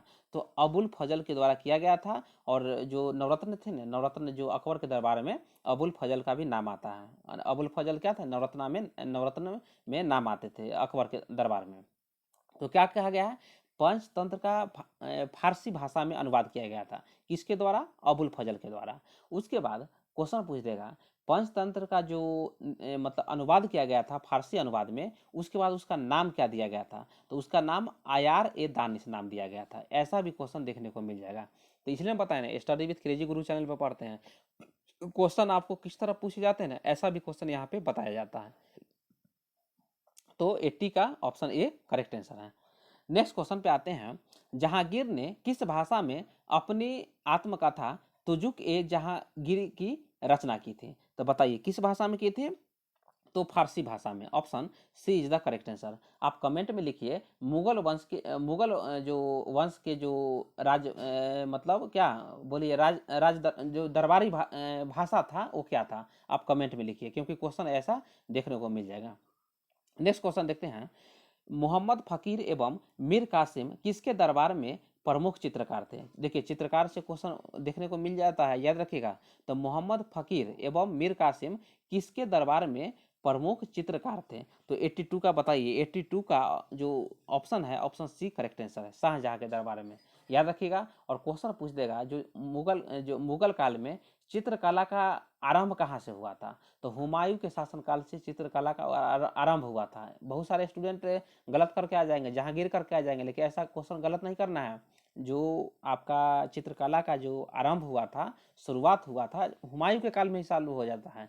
लेकिन जो चित्रकला का जो चरमोत्कर्ष पे था, जो ज़्यादा प्रसिद्धि मिली थी, जहांगीर के दरबार में मिला था। और साहित्य में मतलब आपको बोले क्या बोलते हैं उसको, स्थापत्य कला में यदि आपको स्वर्ण युग पूछे तो शाहजहां के शासनकाल को माना जाता है। क्वेश्चन यहाँ आपके लिए महत्वपूर्ण है, ऐसा क्वेश्चन देखने को मिल जाएगा। तो मोहम्मद फकीर और मीर कासिम जो है ना, किसके दरबार में प्रमुख चित्रकार थे? तो Shahjahan, option C correct answer है। नेक्स्ट क्वेश्चन देखते हैं 83। निम्नलिखित में से किसने सीरे ए अकबर के नाम से उपनिषदों का फारसी में अनुवाद करवाया था? तो 83 का बताइए कौन था? दारा शिकोह। दारा शिकोह जो था ना, वो क्या किया था, मतलब आपको जो सीरे अकबर का जो नाम से उपनिषद का फारसी में अनुवाद करवाया था। ऑप्शन बी करेक्ट आंसर है। यहाँ से क्वेश्चन देखने को मिल जाएगा। नेक्स्ट क्वेश्चन है, निम्नलिखित में से किस शासक ने मयूर सिंहासन का निर्माण करवाया था? तो किस शासक ने करवाया था? तो शाहजहां के द्वारा। Option B is the correct answer, Shahjahan के द्वारा। नेक्स्ट क्वेश्चन आते हैं, Mecca Masjid Hyderabad fill in the blanks है द्वारा संपूर्ण किया गया था। तो बताइए किसके द्वारा संपूर्ण किया गया था? तो किसके द्वारा? औरंगजेब के द्वारा। Option D is the correct answer. और आपको बता दें जो मतलब मुगल काल का, मुगल वंश के, देखिए औरंगजेब का मृत्यु कब हो जाता है? 1707 ईस्वी में औरंगजेब का मृत्यु हो जाता है। उसके बाद औरंगजेब की मृत्यु के बाद उत्तर मुगल काल स्टार्ट हो जाता है। और यदि आपको पता होना चाहिए कि जो मुगल वंश का जो आपका पतन का जो मतलब पतन स्टार्ट हुआ था, औरंगजेब के शासनकाल से ही स्टार्ट हुआ था। क्योंकि जो औरंगजेब है ना, सबसे ज़्यादा जो शासन का टाइम दिया था दक्षिण भारत में ही दिया था, और ये इसके लिए बहुत ही विफल रहा दक्षिण भारत में, याद रखिएगा। तो दक्षिण भारत इसके लिए बहुत ही विफल रहा। जो मतलब जितना भी महत्वपूर्ण आक्रमण किया या आक्रमण किया या कोई भी प्रयास किया, ये औरंगजेब के लिए मतलब गलत हुआ, और मुगल वंश के पतन का मुख्य कारण यही था, याद रखिएगा। तो 85 का ऑप्शन डी करेक्ट आंसर है। नेक्स्ट क्वेश्चन पे आते हैं 86। क्वेश्चन क्या है देखिए, निम्नलिखित में से किसके मध्य पुरंदर की संधि हुई थी? बताइए। 1765 ईस्वी में पुरंदर की संधि हुई थी, क्वेश्चन आपको देखने को मिल जाएगा। और किसके मध्य हुए थे? तो जयसिंह और शिवाजी के मध्य हुए थे। मतलब जो जयपुर के कछवाहा राजा थे, कछवाहा राजा जयसिंह और शिवाजी के बीच हुए थे। तो 86 का ऑप्शन ए करेक्ट आंसर है। नेक्स्ट क्वेश्चन आते हैं, विजयनगर की स्थापना किसने की थी? बताइए। ये क्वेश्चन भी है 87 का। विजयनगर की स्थापना हरिहरन बुक्का ने की थी, 1333 ईस्वी में की थी। आप लोग याद रखिएगा 1333 ईस्वी में। और क्वेश्चन पूछ देगा उस समय दिल्ली के सल्तनत कौन था? तो मोहम्मद बिन तुगलक, MBT, जो दिल्ली के सुल्तान थे, ये याद रखिएगा। नेक्स्ट क्वेश्चन पे आते हैं, सालू वंश की स्थापना किसने की थी? बताइए। सालू वंश की स्थापना किसके द्वारा की गई थी? बताइए 88 का। तो नरसिंह सालू के द्वारा। ऑप्शन ए करेक्ट आंसर है। सालू वंश, तुलु वंश और कृष्ण देवराय जो थे ना, तुलु वंश से संबंधित है। क्वेश्चन आपको देखने को मिल जाएंगे, याद रखिएगा। नेक्स्ट क्वेश्चन पे आते हैं, तुलु वंश की स्थापना किसने की थी? बताइए। देखिए क्वेश्चन पूछ दिया ना, तुलु वंश की स्थापना किसने की थी? तो वीर नरसिंह ने, वीर नरसिंह ने तुलु वंश की स्थापना की थी। 89 का ऑप्शन ए करेक्ट आंसर है। नेक्स्ट क्वेश्चन पे आते हैं 90। डोमिगो पायस किसके शासनकाल में भारत आया था? देखिए क्वेश्चन ऐसा देखने को मिल जाएगा। तो किसके शासनकाल में आया था? कृष्णदेव राय, जो कि तुलु वंश के शासक थे, उसके शासनकाल में डोमिगो पायस भारत में आया था। नेक्स्ट क्वेश्चन पे आते हैं, अमुक्त अमुक्त माल्याद नामक पुस्तक की रचना किसने की थी? तो बताइए किसने की थी? तो किसके द्वारा? कृष्ण देव राय के द्वारा की गई थी। तो क्वेश्चन कृष्ण देव राय के द्वारा जो भी साहित्य लिखे गए हैं वो आप लोग देख लीजिएगा, क्योंकि क्वेश्चन कृष्ण देव राय से क्वेश्चन बनते हैं एग्जाम में। तो क्या है? अमुक्त माल्याद किसके द्वारा लिखा गया है पुस्तक? तो कृष्ण देव राय। ऑप्शन बी करेक्ट आंसर है। नेक्स्ट क्वेश्चन पे आते हैं, अरबीडू वंश की स्थापना किसने की थी? बताइए। तो 92 का बताइए किसने की थी? तो Tirumala. Option A correct answer है। अरबीडू वंश की स्थापना किसके द्वारा की गई थी? तिरुमल के द्वारा की गई थी। नेक्स्ट क्वेश्चन पे आते हैं 93। निम्नलिखित में से किस शासक को दक्कन का नीरो कहा जाता है? बताइए किस शासक को दक्कन का नीरो कहा जाता है? तो Alauddin Humayun Shah. Option C correct answer है। ये क्वेश्चन देख लीजिएगा, ये सब आप लोग को पता नहीं चलेगा, और क्वेश्चन पूछ देगा आप लोग गलत करके आ जाएगा। किस शासक को दक्कन का नीरो कहा जाता था? तो अलाउद्दीन हुमायूं शाह। 93 का ऑप्शन सी करेक्ट आंसर है। नेक्स्ट क्वेश्चन आते हैं, सिखों के 9वें गुरु कौन थे? बताइए। गुरु तेग बहादुर थे, जिनकी हत्या किस मुगल शासक ने करवा दी थी? बताइए, किस मुगल शासक ने करवा दी थी? तो 94 का बताइए, किस मुगल शासक? औरंगजेब के द्वारा, औरंगजेब के द्वारा, और गुरु अर्जुन देव को जहांगीर के द्वारा उनको मतलब फांसी की सजा दे दी जाती है। याद रखिएगा, ये क्वेश्चन देखने को मिल जाएगा। तो गुरु तेग बहादुर, गुरु जो सिख के 9वें गुरु थे, याद रखिएगा, याद रखिएगा। और इनकी हत्या किसके द्वारा करवाया गया था? तो जो मुगल वंश के शासक था ना औरंगजेब, उनके द्वारा, उसके द्वारा। नेक्स्ट क्वेश्चन पे आते हैं। नेक्स्ट क्वेश्चन है, गुरुमुखी लिपि का जनक किसे माना जाता है या कहा जाता है? तो किसे कहा जाता है? गुरु अंगद, गुरु अंगद को। Option B is the correct answer. और आप लोग कमेंट में लिखिए, गुरु अंगद जो थे सिख वंश के कितने नंबर के गुरु थे? तो आपको 10 गुरु का नाम आप देख के जाइएगा, क्योंकि क्वेश्चन आपको जो है ना, क्वेश्चन आपको देखने को वहां से मिल जाएगा, क्योंकि क्वेश्चन वहां से बनते हैं, याद रखिएगा। तो करम भाई आप देख लीजिएगा। नेक्स्ट क्वेश्चन पे आते हैं 96। निम्नलिखित में से किस मराठा शासक ने हिंदी एवं संस्कृत के विद्वान कलश को अपना सलाहकार बनाया था? तो किसने बनाया था बताइए? तो संभाजी महाराज ने, संभाजी महाराज। 96 का ऑप्शन सी करेक्ट आंसर है। नेक्स्ट क्वेश्चन देखते हैं, किस यूरोपीय कंपनी का आगमन भारत में सबसे पहले हुआ था? बताइए, किस यूरोपीय कंपनी का जो आगमन हुआ था भारत में पहले हुआ था? आप लोग को ये तो पता ही होना चाहिए, पुर्तगाली, जो कि 1498 ईस्वी में भारत पे आया था। और कौन आया था? वास्को डी गामा आया था। और जो उसका जो मतलब स्वागत किया था, कौन सा शासक स्वागत किया था? ऐसा भी क्वेश्चन देखने को मिल जाएगा। तो ये आप कमेंट में लिखिए, क्योंकि ये सभी स्टूडेंट को पता होना चाहिए। और कमेंट में लिखिएगा ना, तो ये बहुत सारे स्टूडेंट यदि कमेंट पढ़ते होंगे ना, तो उनको पता चल जाएगा, इसलिए बोल रहे हैं।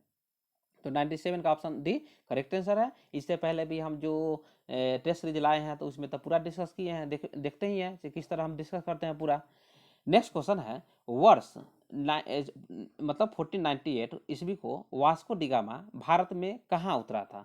तो कहाँ पे उतरा था? Calicut, Calicut. Option C is the correct answer. 98 का ऑप्शन सी करेक्ट आंसर है। और लिखिए, आप कमेंट में लिखिए, कौन सा यूरोपीय कंपनी जो था, जो कंपनी था जो भारत में प्रथम फैक्ट्री स्थापित करता है? ये कमेंट में लिखिएगा। और कब करता है ये याद रखिएगा, समझ गए होंगे। क्योंकि देखिए, भारत में पुर्तगाल भी आया था, जो पुर्तगाल आया था, उसके बाद अंग्रेज भी आया था, डच भी आया था, और फ्रांसीसी भी आया था, ये याद रखिएगा। नेक्स्ट क्वेश्चन पे आते हैं।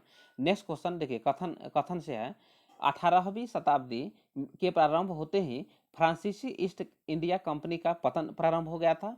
उसके बाद कारण देखिए, मतलब रीजन देखिए, फ्रांसीसी कंपनी सरकार के संरक्षण वाली कंपनी थी, जिसकी आय का सब जो प्रमुख स्रोत तंबाकू था। तो 99 का देखिएगा ना, तो ऑप्शन बी करेक्ट आंसर है। समझ गए होंगे, 90 बी का option correct, B correct answer है। जो असर्शन ए है ना, वो भी सही है, रीजन आर भी सही है, लेकिन एक दूसरे को व्याख्या नहीं करता है। समझ गए होंगे ना, तो ये देख लीजिएगा, ऑप्शन बी करेक्ट आंसर है। ऐसा क्वेश्चन आपको देखने को नहीं मिलेगा, याद रखिएगा। नेक्स्ट क्वेश्चन है, 100 क्वेश्चन है, ब्रिटिश उपनिवेश का भारत में पहली राजधानी थी? बताइए, भारत में पहली राजधानी क्या थी बताइए? तो क्या थी बताइए? तो Kolkata, Kolkata. Option C is the correct answer. क्योंकि उस समय जो व्यापार होता था ना, कोलकाता में ही व्यापार ज़्यादा होता था, याद रखिएगा। उसके बाद ना फिर दिल्ली राजधानी 1911 ईस्वी में बनाया गया था। तो एक क्वेश्चन भी आई है, याद रखिएगा। तो देखिए फ्रेंड्स, 100 क्वेश्चन तक बता दिए। आप लोग देख रहे हैं ना किस तरह हम बताते हैं, क्योंकि हमको मन था पूरा एक्सप्लेनेशन करते हैं, लेकिन एक्सप्लेनेशन में क्या है कि टाइम ज़्यादा लगता है, और आपके पास एग्जाम है। एग्जाम में आप जितना भी बताएंगे ना, उतना कम हो जाएगा। तो आप लोग क्वेश्चन सही से देखे रहिए, क्वेश्चन इसी तरह क्वेश्चन पूछे जाते हैं। और आप लोग कमेंट में भी लिखिए, पॉलिटी का वीडियो लाइए तो पॉलिटी भी लाएंगे, क्योंकि आपको फिर बता दें, हिस्ट्री पर ध्यान दीजिए, पॉलिटी पर ध्यान दीजिए, करेंट अफेयर देख लीजिए, और स्टैटिक जीके देखिए। और स्टैटिक जीके में आपको देख लीजिए, और करेंट अफेयर में आपको युद्धाभ्यास देख के जाना है। समझ गए ना, युद्धाभ्यास हम नहीं बताए हैं, मतलब टेस्ट सीरीज में बताए हैं क्वेश्चन के माध्यम से, लेकिन आप देख लीजिएगा, आपके पास टाइम नहीं है तो युद्धाभ्यास देख लीजिएगा, कौन कौन से देश में किया जा रहा है और कहाँ पे किया जा रहा है, ये देख लीजिएगा। भारत में कहाँ पे आयोजित किया गया है युद्धाभ्यास, ये देख के। और जो ट्रॉफी देख लीजिएगा, कौन सा ट्रॉफी किस खेल से संबंधित है, क्वेश्चन वहाँ से देखने को मिल जाता है, याद रखिएगा। तो आप देख रहे हैं ना किस तरह आपके लिए मेहनत किया जाता है। और एग्जाम दे के आइएगा ना, तो कमेंट में भी क्वेश्चन लिख दीजिएगा, और व्हाट्सअप पे भी लिख दीजिएगा, तो हम पूरा एनालिसिस करवाएंगे। क्योंकि देखिए, यदि आप लोग चैनल पे नए हैं ना, सब्सक्राइब नहीं किए हैं, तो सब्सक्राइब कर दीजिए, क्योंकि क्वेश्चन हम आपको क्या करेंगे, पूरा डिस्कस करवाएंगे। जो चारों सब्जेक्ट से क्वेश्चन पूछे जाते हैं, general knowledge, general English, math, aptitude, reasoning, तो उसका हम पूरा विश्लेषण बताएंगे, फिर आपको बताएंगे जो आगे क्वेश्चन किस तरह पूछे जाने की संभावना है हम आपको बताएंगे। समझ गए होंगे ना? तो आपको क्या करना है, चैनल को सब्सक्राइब करके रख लीजिए, क्योंकि नोटिफिकेशन वहाँ पहुँच जाएगा तो आप लोग चैनल को सही से क्वेश्चन देख सकते हैं। नेक्स्ट क्वेश्चन पे आते हैं। नेक्स्ट क्वेश्चन देखिए, नेक्स्ट क्वेश्चन से पहले आपको बता दें, देखिए थोड़ा सा जैन धर्म के तीर्थंकर के बारे में देख लीजिए। देखिए जैन धर्म के जो तीर्थंकर यदि पूछते, प्रथम तीर्थंकर कौन था, तो ऋषभ देव, और द्वितीय कौन था, अजित नाथ, ये याद रखिएगा। और उनका प्रतीक पूछ देना, ऋषभ देव का प्रतीक पूछ दे तो कौन है, वृषभ मतलब बैल है, और अजित नाथ का क्या है, गज मतलब हाथी है। दो याद रखिएगा, ऋषभ देव, अजित नाथ। उसके बाद तीर्थंकर आप याद कर लीजिए 22 में कौन है, 22 देखिए अरिस्थ नेमी याद रखिएगा, जो कि जो प्रतीक शंख माना जाता है। उसके बाद पार्श्वनाथ 23वें तीर्थंकर थे। जैन धर्म के 23वें तीर्थंकर कौन थे, पार्श्वनाथ थे। तो ये इनका जो प्रतीक माना जाता है सांप मतलब सर्प माना जाता है, सर्प फन माना जाता है। उसके बाद नेक्स्ट याद रखिएगा, जो जैन धर्म के 24वें तीर्थंकर थे महावीर स्वामी थे, जिन्हें जो प्रतीक माना जाता था सिंह माना जाता था। हम जो वीडियो लाए हैं उसमें भी आपको बता दिए हैं। नेक्स्ट आते हैं, देखिए नेक्स्ट क्वेश्चन क्या है, नेक्स्ट क्वेश्चन है 101। देखिए वीवीआई क्वेश्चन है, 1759 ईस्वी में मतलब 1759 ईस्वी में बेदरा की लड़ाई किसके मध्य हुई थी। तो देखिए क्वेश्चन आपको आ जाएगा, क्वेश्चन पूछ देगा बेदरा का युद्ध कब हुआ था, तो 1759 ईस्वी में हुआ था। किसके मध्य हुआ था, तो किसके मध्य हुआ था याद रखिएगा, डच और फ्रांसीसी, ऑप्शन सी करेक्ट आंसर है। तो एक क्वेश्चन वीवीआई है, याद रखिएगा। और वानडीवास का जो युद्ध हुआ था ना 1760 ईस्वी में हुआ था, और किसके किसके बीच हुआ था, अंग्रेज और फ्रांसीसी के बीच में हुआ था। उसमें फ्रांसीसी का हार हो जाता है, और भारत में फ्रांसीसी सत्ता का क्या हो जाता है, अंत हो जाता है, याद रखिएगा। और डच को तो 1759 ईस्वी में ही वेदरा का युद्ध में, मतलब देखिए वेदरा ऐसे लिखा था है, वेदरा का युद्ध में जो अंग्रेज है वो हरा देता है। और उसके बाद देखिए प्लासी का युद्ध कब हुआ था, 1757 ईस्वी में हुआ था। उसमें जो है अंग्रेज विजयी हो जाता है। और 1764 ईस्वी में बक्सर का युद्ध हो जाता है। और यह ऐसा जो निर्णायक युद्ध था, उसमें जो संयुक्त तीनों सेनाओं को हरा दिया था, याद रखिएगा, अवध और मुगल, और कौन था, मुगल और बंगाल के नवाब था, उसको जो हरा देता है किसके द्वारा, मुनरो के द्वारा। अंग्रेजी सेना का नेतृत्व किसने किया था, मुनरो किया था, याद रखिएगा। तो उसके द्वारा हरा दिया जाता है। और जो बक्सर का युद्ध 1764 में हुआ था ना, यही एक ऐसा युद्ध है जो ये स्थापित कर दिया था, मतलब ये सिद्ध कर दिया था कि भारत पे अंग्रेज शासन करेंगे, और भारत से ब्रिटिश इंडिया है जो ना वो भागने वाले नहीं है, ये याद रखिएगा।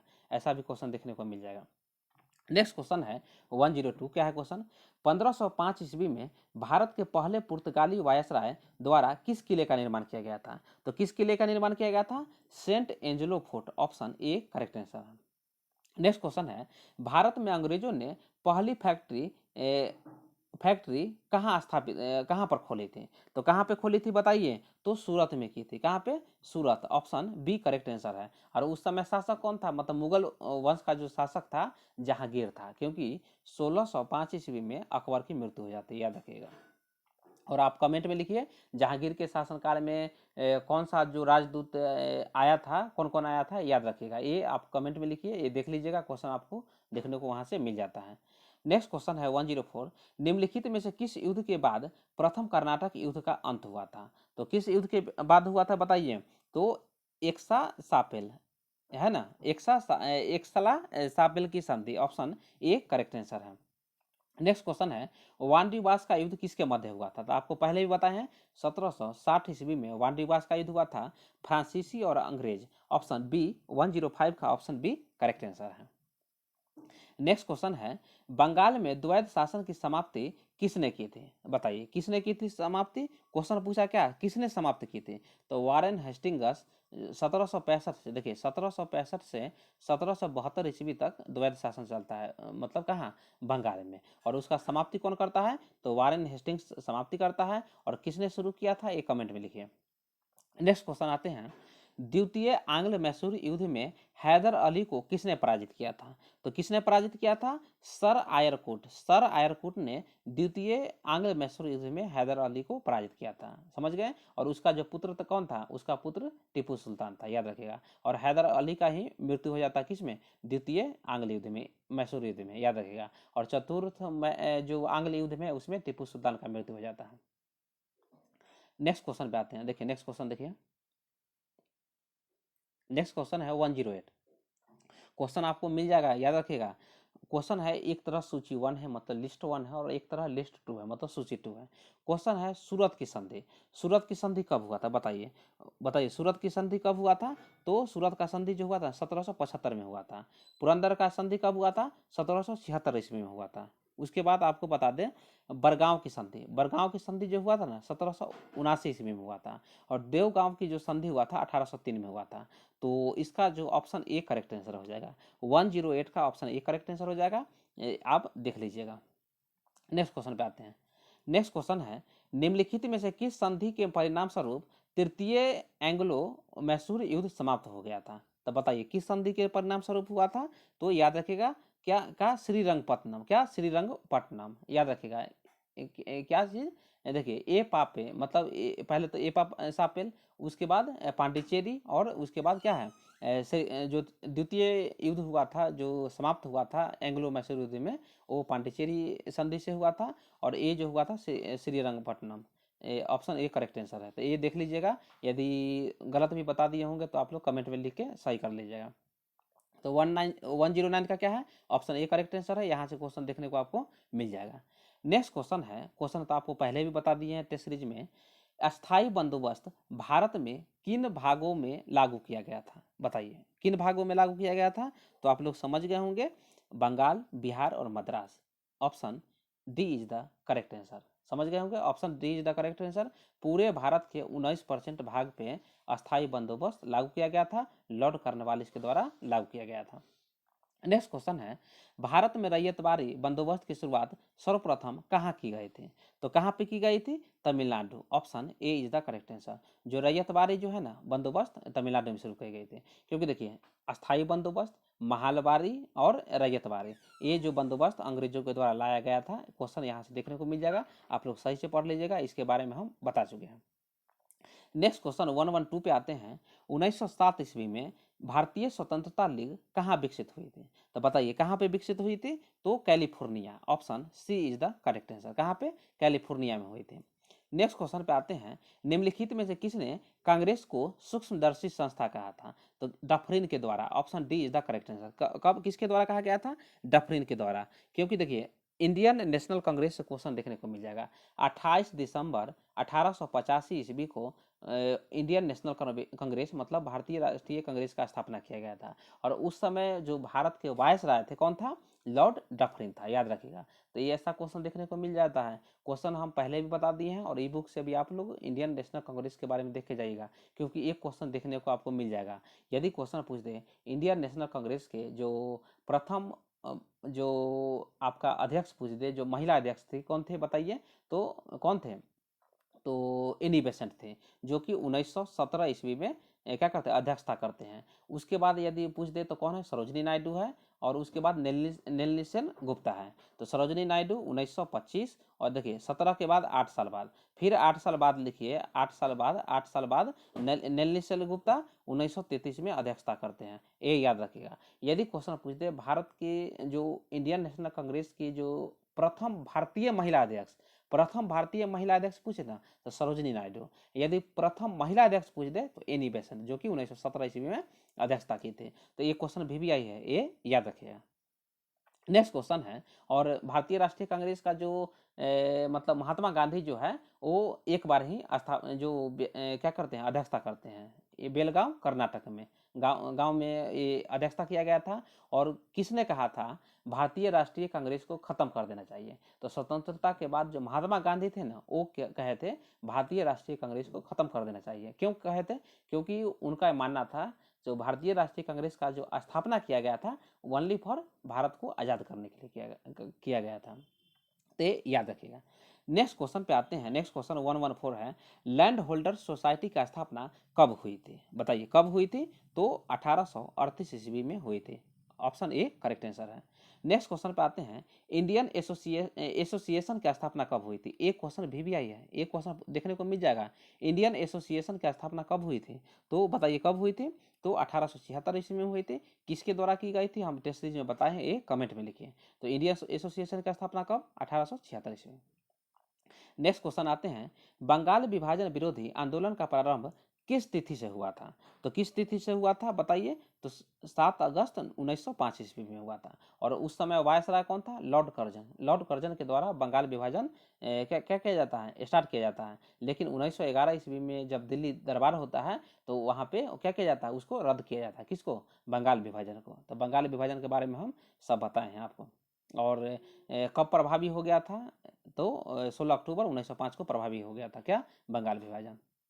नेक्स्ट क्वेश्चन आते हैं, बंगाल विभाजन के विरोध में निम्नलिखित में से कब शोक दिवस मनाया गया था? तो ये क्वेश्चन भी आया है, याद रखिएगा। कब शोक दिवस मनाया गया था? तो 16 अक्टूबर 1905 को, क्योंकि उसी दिन प्रभावी हुआ था, इसलिए शोक दिवस जो मनाया गया था 16 अक्टूबर 1905 को। ऑप्शन ए करेक्ट आंसर है। नेक्स्ट क्वेश्चन पे आते हैं। देखिए नेक्स्ट क्वेश्चन क्या है? देखिए स्वदेशी क्या है बताइए?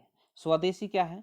तो भारत में निर्मित वह सामग्री जो भारत में उत्पादित हुई है, जो भारत में उत्पादित हुई है तो उसी को स्वदेशी कहते हैं। और स्वदेशी चीज़ पे अभी देख ही रहे ना, हाल ही में कितना मतलब देश विकास कर रहा है, स्वदेशी को ही अपना रहा है।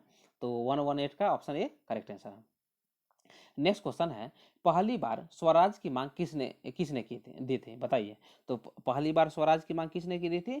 तो दादा भाई नौरोजी। याद रखिएगा, दादा भाई नौरोजी से क्वेश्चन पूछ देगा। भारत के मतलब ग्रैंड मतलब ओल्ड मैन बोले जाते हैं भारत किसको? दादा भाई नौरोजी को। और क्या है poverty in British rule in India जो पुस्तक है किनके द्वारा लिखा गया है? दादा भाई नौरोजी के द्वारा लिखा गया है। और आप लोग कमेंट में लिखिए, दादा भाई नौरोजी जो है भारत के जो अध्यक्षता किए थे, मतलब इंडियन नेशनल कांग्रेस, मतलब भारतीय राष्ट्रीय कांग्रेस का जो अध्यक्षता किए थे, कब कब किए थे? 3 बार अध्यक्षता किए थे। कब कब किए थे? आप दादा भाई नौरोजी लिख के और जो डेट है वो लिख दीजिएगा, याद रखिएगा। नेक्स्ट क्वेश्चन पे आते हैं। नेक्स्ट क्वेश्चन है, कांग्रेस के 1906 ईस्वी के कलकत्ता अधिवेशन की अध्यक्षता किसने की थी? तो किसने की थी बताइए? तो दादा भाई नौरोजी ही किए थे, याद रखिएगा। तो बता दिए हैं, 2 बार और किए हैं, ये नोट कर लीजिएगा। तो 120 का ऑप्शन सी करेक्ट आंसर है। नेक्स्ट क्वेश्चन है, निम्नलिखित में से किसके नेतृत्व में 1906 ईस्वी में मुस्लिम लीग की स्थापना हुई थी? तो मुस्लिम लीग की स्थापना 1906 ईस्वी में ढाका में हुआ था। और किसके नेतृत्व में हुआ था? तो सलीमुल्लाह खां और आगा खां। ऑप्शन सी करेक्ट आंसर होगा। ऑप्शन ए ऑप्शन बी दोनों करेक्ट है, मतलब ऑप्शन सी करेक्ट आंसर है। नेक्स्ट क्वेश्चन है, भारतीय राष्ट्रीय कांग्रेस की स्थापना किसने की थी बताइए? किसने की थी बताइए? तो आप लोग जानते होंगे, पहले भी बताए हैं, ए ओ ह्यूम के द्वारा। ए ओ ह्यूम के द्वारा, ऑप्शन ए करेक्ट आंसर है। नेक्स्ट क्वेश्चन है, नेक्स्ट क्वेश्चन देखिए, ये तो क्वेश्चन पूछेगा नहीं। 124 पे आते हैं, निम्नलिखित में से कौन 1916 के लखनऊ के कांग्रेस अधिवेशन के विषय में असत्य है? क्या है? असत्य पूछा है। तो चारों ऑप्शन देखिएगा ना, चारों ऑप्शन 124 का देखिएगा, तो ऑप्शन एक आपका जो है असत्य है। अंबिका चरण मजबूदार ने इसकी अध्यक्षता नहीं की थी, एक गलत है, क्योंकि इन्हीं के द्वारा क्या किया गया था? इसका 1916 के जो लखनऊ अधिवेशन हुआ था, अध्यक्षता किया गया था। किनके द्वारा? अंबिका चरण मजबूदार के द्वारा। इस अधिवेशन में जो उग्रवादी थे, मतलब गरम दल और नरम दल थे, वो मतलब पुनः मेल स्थापित हुआ था। समझ गए होंगे। उसके बाद महात्मा गांधी पहली बार चंपारण के किसानों की समस्याओं से अवगत कराए गए थे इसी में। और 1917 ईस्वी में जो बिहार में तिनकठिया जो व्यवस्था था ना, उसी के लिए जो सफल सत्याग्रह था, यदि क्वेश्चन पूछ देगा महात्मा गांधी के सफल सत्याग्रह, तो 1917 के जो चंपारण सत्याग्रह हुआ था वो सफल सत्याग्रह था। तो 124 का ऑप्शन ए करेक्ट आंसर है। नेक्स्ट क्वेश्चन पे आते हैं 125, भारत में सबसे पहले होम रूल लीग की स्थापना किसने की थी? तो बताइए, भारत में सबसे पहले जो होम रूल लीग की स्थापना किसके द्वारा? बाल गंगाधर तिलक के द्वारा स्थापना किया गया था। ऑप्शन ए करेक्ट आंसर है। नेक्स्ट क्वेश्चन आ जाते हैं। देखिए नेक्स्ट क्वेश्चन क्या है, निम्नलिखित में से कौन होम रूल आंदोलन से नहीं जुड़ा था?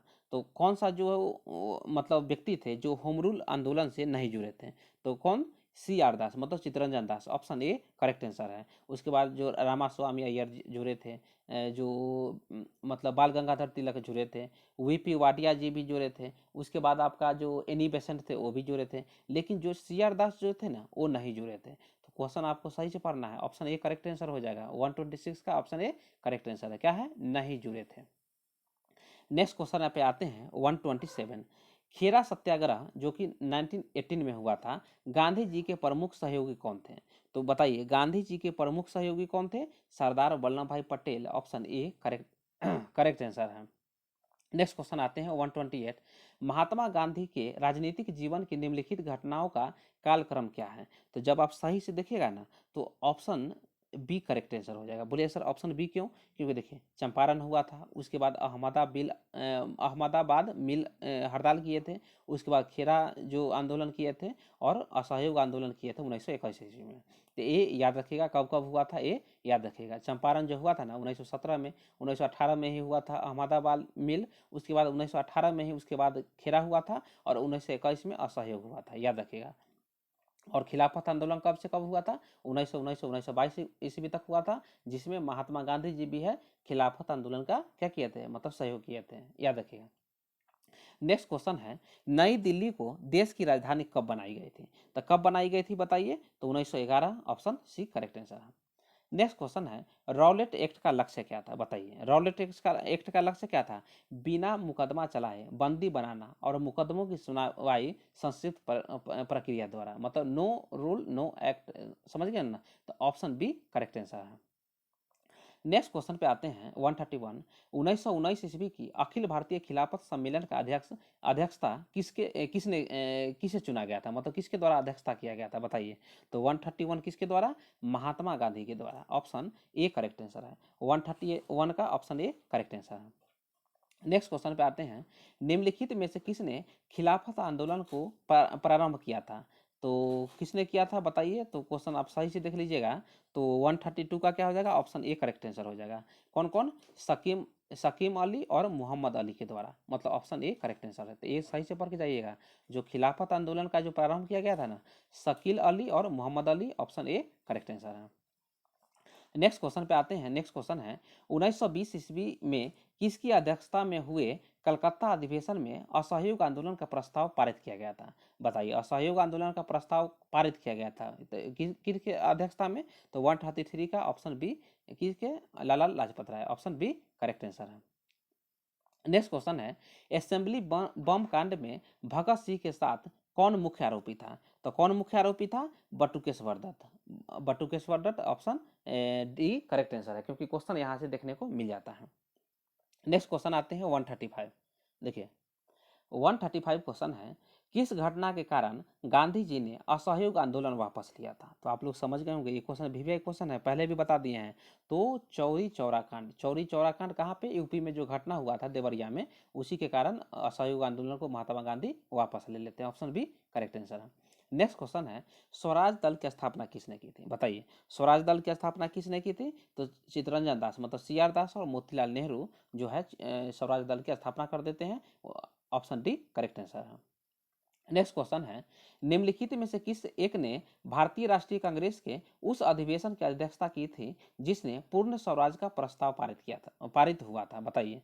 तो 137 का कौन था? जवाहरलाल नेहरू जो अध्यक्षता किए थे, पूर्ण स्वराज का मांग किए थे, तो ऑप्शन बी करेक्ट आंसर है। नेक्स्ट क्वेश्चन आता है गांधी जी के दांडी मार्च के संदर्भ में निम्नलिखित में से कौन सा कथन असत्य है? क्या है? कौन सा कथन असत्य पूछा है? तो क्वेश्चन सही से पढ़िएगा ना, तो ऑप्शन डी गलत, मतलब ये मतलब क्या है? असत्य है। यह पूरी तरह से पैदल मार्च नहीं था, ये गलत है, क्योंकि यह जो था ना पूरी तरह से पैदल मार्च था। और क्वेश्चन पूछ देगा जो दांडी मार्च किया गया था कितने दिन किया गया था? तो 24 दिन किया गया था, 24 दिन में किया गया था। ये क्वेश्चन भी आई है, याद रखिएगा। नेक्स्ट क्वेश्चन 139 का है गांधी इरविन समझौते पर हस्ताक्षर हुए, बताइए कब हस्ताक्षर हुए थे? 1931 ईस्वी में। 139 का ऑप्शन ए करेक्ट आंसर है। तो 1931 ईस्वी में गांधी इरविन समझौता हुआ था। और जो कांग्रेस की तरफ से जो एक बार जो मतलब कांग्रेस जो मतलब समझौता हुआ था, उसमें एक बार ही वो मतलब गोलमेज सम्मेलन, बोलिए गोलमेज सम्मेलन में जो इंडियन नेशनल कांग्रेस की तरफ से महात्मा गांधी द्वितीय गोलमेज में सम्मेलन में शामिल हुए थे। और भीमराव अंबेडकर जो थे ना, तीनों गोलमेज सम्मेलन में क्या हुए थे? शामिल हुए थे। तो ये याद रखिएगा। नेक्स्ट क्वेश्चन है 140। 140 का क्वेश्चन है किस वर्ष में पूना समझौता पर हस्ताक्षर हुआ था? तो किस वर्ष में? तो याद रखिएगा 1932 ईस्वी में पूना समझौता पर हस्ताक्षर हुआ था। और उसी के बाद जो हरिजन जो पत्रिका था महात्मा गांधी के द्वारा, वो प्रकाशित किया गया था। तो ये हम पहले भी बता दिए टेस्ट सीरीज में, पूरा डिस्कशन किए हम। नेक्स्ट क्वेश्चन पे आते हैं 141। 1907 ईस्वी में जर्मनी के स्टुटगार्ट में निम्नलिखित में से किसने भारतीय तिरंगा फहराया था? देखिए एक क्वेश्चन VVI है, देखिए क्या लिख दिए, VVI लिख दिए। तो 141 का ऑप्शन बी करेक्ट आंसर। क्या है, भिकाजी कामा के द्वारा जर्मनी के स्टुटगार्ट में भारतीय जो तिरंगा फहराया गया था, कब? 1907 ईस्वी में। नेक्स्ट क्वेश्चन पे आते हैं, निम्नलिखित में से किसने इंडियन रिपब्लिकन आर्मी का गठन किया था? तो किसके द्वारा स्थापित किया गया था? सुरेश सेन के द्वारा। मास्टर जानते हैं बंगाल के रहने वाले थे, तो सुरेश सेन 142 का ऑप्शन ए करेक्ट आंसर है। नेक्स्ट क्वेश्चन आते हैं, अगस्त प्रस्ताव के समय भारत का वायसराय कौन था? बताइए, क्वेश्चन VVI है, बहुत सारे एग्जाम में पूछे गए हैं, फिर लिख देते हैं, क्या लिख दिए? VVI। तो अगस्त प्रस्ताव के समय भारत का वायसराय कौन थे? लॉर्ड लिथगो, मतलब ऑप्शन सी करेक्ट आंसर है। नेक्स्ट क्वेश्चन देखते हैं, फरवरी 1946 में नौसेना विद्रोह को शांत कराने में किसकी भूमिका थी? तो किसकी भूमिका थी बताइए? तो सरदार पटेल और Mohammad Ali Jinnah, option C correct answer. Sardar Patel का भी और मोहम्मद अली जिन्ना का भी मतलब महत्वपूर्ण भूमिका थी। और सरदार पटेल को क्या कहा जाता है? लौह पुरुष के नाम से भी जाना जाता है, आप लोग ये समझ लिए होंगे। और राजस्थान वाले स्टूडेंट को बता दें, सिरोही जिला, देख रहे ये नोट कर लीजिए। राजस्थान के जो सिरोही जिला के बारे में आप जानते हैं ना, जो सिरोही जिला को जो राजस्थान में मिलाया गया था, द्वितीय बार में मिलाया गया था। बोलिए क्यों? क्योंकि देखिए जो सिरोही जिला था ना, सबसे पहले स्वतंत्रता के समय बाद गुजरात में मिलाया गया था, लेकिन फिर उसके बाद जब सरदार पटेल की मृत्यु हो गई, उसके बाद जो सिरोही जिला है, सिरोही जिला को फिर राजस्थान में मिला लिया गया है। आप ये समझ गए होंगे, राजस्थान वाले स्टूडेंट के लिए ये बता दें, क्योंकि एग्जाम में राजस्थान में आता है। नेक्स्ट क्वेश्चन पे आते हैं 145। देखिए 145 से पहले 1 मिनट का मतलब थोड़ा सा ब्रेक ले लीजिए, उसके बाद फिर स्टार्ट करते हैं। 190 तक ही क्वेश्चन है, हम डिस्कस करेंगे।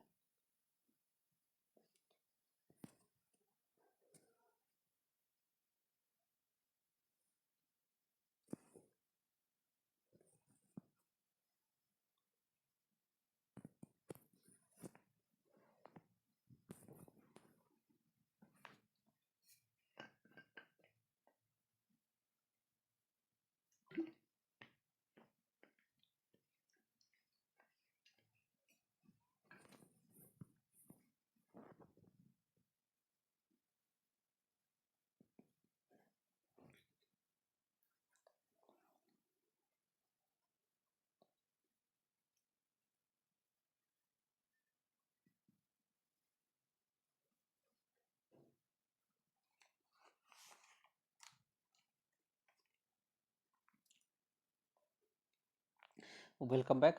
क्या है कि अब स्टार्ट करते हैं। देखिए क्या है, थोड़ा पानी पी लेना भी जरूरी है ना। देखिए 145 का क्वेश्चन है, भारत छोड़ो आंदोलन के संदर्भ में निम्नलिखित में से कौन सा कथन असत्य है? देखिए फ्रेंड्स, आपको हम थोड़ा सा भारत छोड़ो आंदोलन के बारे में बताते हैं। क्वेश्चन आपको मतलब 2-3 तरीका से क्वेश्चन पूछे जाते हैं। आप सेंट्रल लेवल एग्जाम दीजिए या स्टेट लेवल एग्जाम दीजिए, क्वेश्चन पूछ देगा भारत छोड़ो आंदोलन कब स्टार्ट हुआ था? कब हुआ था? तो 8 अगस्त 1942 को स्टार्ट हुआ था। 8 अगस्त 1942 को स्टार्ट हुआ था। क्वेश्चन आपको ऐसा भी देखने को मिलेगा, भारत छोड़ो आंदोलन किस तिथि को स्टार्ट हुआ था? तो 8 को हुआ था। और किस महीने में स्टार्ट हुआ था? तो अगस्त महीने में। ऐसा क्वेश्चन भी देखने को मिल जाता है, इसलिए हम आपको बताए हैं। और कब स्टार्ट हुआ था? 1942 में। 3 तरीका बता दिए। उसके बाद क्वेश्चन आपसे पूछ देगा भारत छोड़ो जो आंदोलन स्टार्ट हुआ था, कहाँ से स्टार्ट हुआ था? तो कहाँ से स्टार्ट हुआ था? वर्धा, महाराष्ट्र से स्टार्ट हुआ था। तो देखिए हम इतना बता दिए हैं, यदि एग्जाम में आए और क्वेश्चन गलत करके आए और यदि कमेंट में पूछ दिए सर ये क्वेश्चन आप नहीं बताए थे, तो स्क्रीनशॉट आपको व्हाट्सएप पे यहाँ से भेज दिया जाएगा। तो समझ गए ना किस तरह मेहनत आपके लिए किया जा रहा है। तो आप लोग क्या करना है, आप लोग सपोर्ट कीजिए। क्या करना है सपोर्ट? आप लोग चैनल को सब्सक्राइब कीजिए। आप अपने भाई बहन से मतलब जितना भी मोबाइल हो उससे आप लोग थोड़ा चैनल को सब्सक्राइब करा दीजिए, तो इससे थोड़ा सही रहता है। क्योंकि देखिए शुरू से ही पूरा मेहनत मेहनत की कर रहे हैं। तो आप लोग चैनल पे नए हैं ना, तो चैनल से एक बार जाकर प्ले लिस्ट देख लीजिए। प्ले लिस्ट में आप जाकर देख सकते हैं कि किस तरह शुरू से मेहनत किया जा रहा है। एग्जाम का भी सही सही इस पर इन्फॉर्मेशन बताया जा रहा है। ये नहीं कि मतलब मतलब इन्फॉर्मेशन यहाँ दिया जा रहा है। सही सही इन्फॉर्मेशन दिया जा रहा था, कब एडमिट कार्ड आएगा, कब एग्ज़ाम होगा, उसके बाद कोई भी स्टूडेंट मतलब कोई भी सवाल पूछते हैं व्हाट्सएप के माध्यम से या कमेंट के माध्यम से, तो तुरंत उनको रिप्लाई भी दिया जाता है। समझ गए होंगे? तो चलिए स्टार्ट करते हैं। 145 का 145 का कौन सा कथन असत्य है? तो सही से पढ़िएगा ना, तो ऑप्शन बी करेक्ट, मतलब क्वेश्चन जो हो जाएगा ना, ऑप्शन बी गलत बताया गया है। भारत छोड़ो जो प्रस्ताव है 1942 के लखनऊ अधिवेशन में पारित हुआ, ये तो गलत है। उसके बाद जो देखिएगा सब आपको सही है, क्योंकि उसमें क्या हुआ है, गांधी जी को ऑपरेशन जीरो आवर के तहत गिरफ्तार किया जाता है, ये याद रखिएगा। उसके बाद गांधी जी ने करो या मरो का जो नारा दिया था ना, भारत छोड़ो आंदोलन में दिया था, क्योंकि क्वेश्चन आपसे पूछ देगा करो या मरो का नारा किसके द्वारा दिया गया था? महात्मा गांधी के द्वारा। उसके बाद क्वेश्चन पूछ देगा मैं तुम्हें, मतलब तुम मुझे खून दो मैं तुझे आज़ादी दूंगा, किसके द्वारा? सुभाष चंद्र बोस के द्वारा, मतलब ये नारा दिया गया था, याद रखिएगा। उसके बाद क्रिप्स मिशन की असफलता के बाद 1942 ईस्वी में भारत छोड़ो क्विट इंडिया मूवमेंट जो है प्रारंभ हुआ था। क्योंकि देखिए भारतीय राष्ट्रीय जो आंदोलन है वो अलग से टॉपिक दिया हुआ है आपके सिलेबस में, वहाँ से क्वेश्चन देखने को मिलता है। तो इसलिए बोलते हैं कि बहुत सारे स्टूडेंट बोलते हैं सर का एग्जाम में इस तरह आते हैं, इस तरह नहीं आएंगे। देखिए ये लिखने से पहले ना आप एक बार जाकर सिलेबस देख लीजिए, सिलेबस देखिएगा आपको खुद समझ आ जाएगा, क्योंकि आप लोग ऐसा कमेंट करने से कोई मतलब बनता नहीं है, याद रखिएगा ना। नेक्स्ट क्वेश्चन देखते हैं 146। निम्नलिखित में से कौन कैबिनेट मिशन में शामिल थे? तो आपको कितना भी बता दिए हैं, पहले का जो टेस्ट सीरीज है उसमें बताए हैं, स्टेफर्ड क्रिप्स, उसके बाद पैट्रिक लॉरेंस और AB अलेक्जेंडर, मतलब ऑप्शन डी जो है ना करेक्ट आंसर, सभी शामिल थे, मतलब तीनों व्यक्ति जो थे ना कैबिनेट मिशन में शामिल थे। कब आया था आप देख लीजिएगा। नेक्स्ट क्वेश्चन देखते हैं। नेक्स्ट क्वेश्चन VVI क्वेश्चन है 147 में। देखिए यहाँ पे आपका अखबार का नाम दिया हुआ है और यहाँ पे कौन सा व्यक्ति लिखे हैं उनके द्वारा लिखा गया है। तो ये क्वेश्चन VVI है, एग्जाम में आपका यहाँ से क्वेश्चन देखने को मिल जाएगा, याद रखिएगा। तो पहले हम देखते हैं, पहला क्या है, ऑप्शन ए में है मीरात उल अखबार। देखिए मीरात उल अखबार जो है ना राजा राम मोहन राय के द्वारा लिखा गया, ये तो सही है। राष्ट्रगुप्तुर जो है ना दादा भाई नौरोजी के द्वारा लिखा गया, ये भी सही है, क्वेश्चन देखने को मिल जाता है। उसके बाद हिंदू पैट्रियट जो है ना गिरीश चंद्र घोष के द्वारा लिखा गया, ये भी करेक्ट है। उसके बाद क्या है, स्टेट्समैन, किसके द्वारा? रॉबर्ट नाइट के द्वारा लिखा गया है। तो चारों सही है, ऑप्शन ए करेक्ट आंसर है। 147 का ऑप्शन ए करेक्ट आंसर है। नेक्स्ट आते हैं, मंगल पांडे कहाँ के विप्लव से जुड़े थे, बताइए। तो आप लोग समझ गए होंगे, 148 का ए आपको पहले भी बताए हैं, बैरकपुर छावनी से मंगल पांडे मतलब जुड़े हुए थे, ऑप्शन ए करेक्ट आंसर है। नेक्स्ट क्वेश्चन है, निम्नलिखित में से किसने 1857 ईस्वी के विद्रोह को प्रथम स्वतंत्रता संग्राम कहा था? तो देखिए ये क्वेश्चन VVI है, पहले भी बताए हैं। तो VD सावरकर जी, VD सावरकर जी है जो है 1857 ईस्वी के विद्रोह को प्रथम स्वतंत्रता संग्राम कहा था। तो VD Savarkar, option A correct answer है। नेक्स्ट क्वेश्चन है, इंडियन नेशनल आर्मी का गठन किसके द्वारा किया गया था? तो किसके द्वारा किया गया था? देखिए ये क्वेश्चन VVI है, बहुत सारे एग्जाम में पूछे गए हैं। तो आपको क्या करना है, याद रखिएगा, जो इंडियन नेशनल आर्मी है उसका गठन मोहन सिंह के द्वारा, ऑप्शन ए करेक्ट आंसर है। नेक्स्ट क्वेश्चन पे आते हैं, first war of Indian independence, first war of Indian independence नामक पुस्तक के लेखक कौन है? तो ये भी VVI है, याद रखिएगा, VD सावरकर जी के द्वारा ही first war of Indian independence पुस्तक लिखा गया है।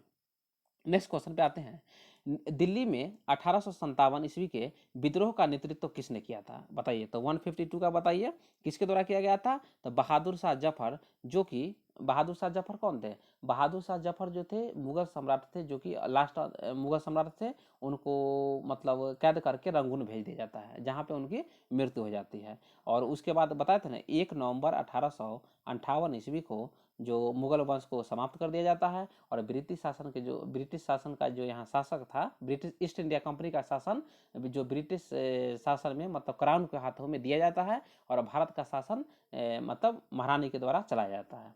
ये याद रखिएगा, ये हम जो सेपरेट वीडियो 1857 ईस्वी की क्रांति पर लाए थे, ये याद रखिएगा। और बिहार से जो नेतृत्व किए थे, कौन किए थे बताइए 1857 की क्रांति में?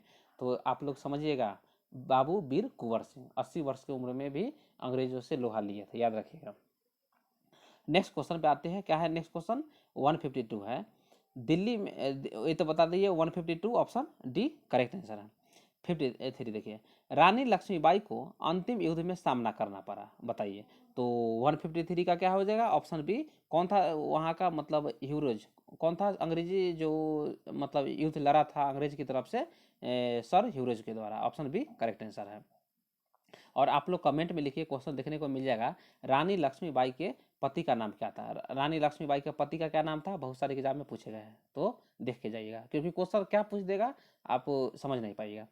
नेक्स्ट क्वेश्चन है 154, निम्नलिखित में से कौन इलाहाबाद में 1857 ईस्वी के संग्राम का नेता था। तो कौन था बताइए, तो Liaquat Ali, option D correct answer है। नेक्स्ट क्वेश्चन पे आते हैं, देखिए 155, 1857 ईस्वी के संघर्ष में भाग लेने वाले सिपाहियों की सर्वाधिक संख्या थी। तो बताइए सबसे ज्यादा सिपाही कहाँ के थे, तो अवध से थे, ऑप्शन बी करेक्ट आंसर है, ऑप्शन बी करेक्ट आंसर, क्योंकि अवध को मतलब हड़प नीति में क्या किया जाता है, उसको मतलब लॉर्ड डलहौजी के द्वारा अपना लिया जाता है, मतलब हड़प लिया जाता है, इसीलिए जो ज़्यादा सिपाहियों की सर्वाधिक संख्या थी अवध से थी। नेक्स्ट क्वेश्चन पे आते हैं, बंकिम चंद्र चटर्जी के प्रसिद्ध उपन्यास आनंद मठ का जो कथानक आधारित था। पहले तो क्वेश्चन आप 156 का आपको पहले आंसर बताते हैं, उसके बाद क्वेश्चन बताते हैं। सन्यासी विद्रोह पर आधारित था। क्वेश्चन पूछ देगा, आनंद मठ जो उपन्यास है किसके द्वारा लिखा गया है, तो बंकिम चंद्र चटर्जी के द्वारा लिखा गया है। उसमें किसका वर्णन किया गया है, तो सन्यासी विद्रोह पर वर्णन किया गया है। तो 156 का ऑप्शन डी करेक्ट आंसर है। 157 का क्वेश्चन है, फकीर विद्रोह का नेतृत्व किसने किया था। तो बताइए फकीर विद्रोह का नेतृत्व किसने किया था, तो मजनू शाह ने किया था, Majnu Shah, option B correct answer है। नेक्स्ट क्वेश्चन है, निम्नलिखित में से किसने संथाल विद्रोह का नेतृत्व किया था। तो ये तो क्वेश्चन याद रखेगा, 1856 ईस्वी में किया गया था, 1856 ईस्वी में किया गया था। सिद्धू और कान्हू जो दो भाई थे राजमहल की पहाड़ी, जो अभी वर्तमान भागलपुर और झारखंड में है, तो याद रखिएगा, कुछ भागलपुर बिहार में है और कुछ झारखंड में, याद रखिएगा राजमहल की पहाड़ी। तो 158 का ऑप्शन डी करेक्ट आंसर है। नेक्स्ट क्वेश्चन है, निम्नलिखित में से कौन सा विद्रोह खुटकट्टी प्रथा के विरोध में झारखंड में प्रारंभ हुआ था। तो 159 का बताइए, ऑप्शन बी जो है ना, मुंडा विद्रोह करेक्ट आंसर है। और आप लोग कमेंट कीजिए, बिरसा मुंडा को कौन सा तिथि में अंग्रेजों के द्वारा गिरफ्तार किया गया था। याद रखिएगा, ये क्वेश्चन वीवीआई है, याद रखिएगा 2 और 3 फरवरी के दिन ही मतलब गिरफ्तार किया गया था, ये वीवीआई है। तो 159 का ऑप्शन बी करेक्ट आंसर है। नेक्स्ट क्वेश्चन पे आते हैं 160, काफी संख्या में लोग अमृतसर के जालियांवाला बाग में 13 अप्रैल 1919 को एकत्रित हुए थे गिरफ्तारी के विद्रोह में। मतलब किसके गिरफ्तारी के विद्रोह में, बताइए। तो याद रखिएगा, ऑप्शन डी करेक्ट आंसर है, डॉक्टर सैफुद्दीन किचलू और डॉक्टर सत्यपाल मलिक। एक क्वेश्चन वीवीआई है, एक क्वेश्चन आपसे क्वेश्चन पूछ देगा। क्वेश्चन है, जालियांवाला बाग नरसंहार का बदला लेने के लिए लंदन में जनरल ओडायर को किसने मारा था। ये याद रखिएगा, किसने गोली चलाने का आदेश दिया था, तो जनरल ओडायर, याद रखिए कौन है जनरल ओडायर, और वो कौन मार देता है लंदन में गोली से। तो ये क्वेश्चन वीवीआई है, ये आपको याद रखना है, Sardar Udham Singh, option B correct answer है, ऑप्शन बी जो है ना करेक्ट आंसर है। क्वेश्चन यहाँ से देखने को मिल जाएगा। नेक्स्ट क्वेश्चन पे आते हैं 162, क्या है, हंटर आयोग की नियुक्ति की गई थी, बताइए हंटर आयोग की नियुक्ति क्यों की गई थी। तो जालियांवाला बाग हत्याकांड के बाद उसकी जांच के लिए हंटर आयोग की नियुक्ति की गई थी, और इसकी अध्यक्षता हंटर के द्वारा किया गया था, इसलिए इस कमेटी का नाम हंटर कमेटी नाम दिया गया था। नेक्स्ट क्वेश्चन आते हैं 163, 163 है, निम्नलिखित घटनाओं का सही क्रम नीचे दिए गए कूट से ज्ञात कीजिए। तो सही क्रम आपको बताना है, तो जब सही से देखिएगा ना, तो पहले क्या हुआ था, डॉक्टर सत्यपाल का बंदी बनाया गया था, समझ गए होंगे। उसके बाद क्या किया गया था, जालियांवाला बाग नरसंहार हुआ था, और 1919 का जो अमृतसर कांग्रेस का अधिवेशन उसके बाद हुआ था, कब, जालियांवाला बाग हत्याकांड के बाद। तो ऑप्शन ए करेक्ट आंसर है, 163 का ऑप्शन ए करेक्ट आंसर है। नेक्स्ट क्वेश्चन पे आते हैं, देखिए 164 का, भारत में अहमदिया आंदोलन की शुरुआत किसने की थी? तो बताइए किसने की थी? तो मिर्जा गुलाम अहमद। एक क्वेश्चन भी आई है, ये याद रखिएगा। अहमदिया आंदोलन की शुरुआत किसने की थी? Mirza Ghulam Ahmad. Option B correct answer है। नेक्स्ट क्वेश्चन है, यंग इंडिया का लेखक कौन है? देखिए ये क्वेश्चन भी आई है, बहुत सारे स्टूडेंट कंफ्यूज हो जाते हैं। यदि क्वेश्चन पूछ दे यंग इंडिया, यंग इंडिया किसके द्वारा? महात्मा गांधी के द्वारा। और यदि न्यू इंडिया पूछे तो न्यू इंडिया किसके द्वारा लिखा गया है? एनी बेसेंट के द्वारा लिखा गया है। तो देखिए ना क्वेश्चन कैसे पूछा जाता है। क्वेश्चन आपको ऐसा क्वेश्चन देखने को मिल जाएगा, young India Mahatma Gandhi, new India, new India किसके द्वारा? तो एनी बेसेंट के द्वारा।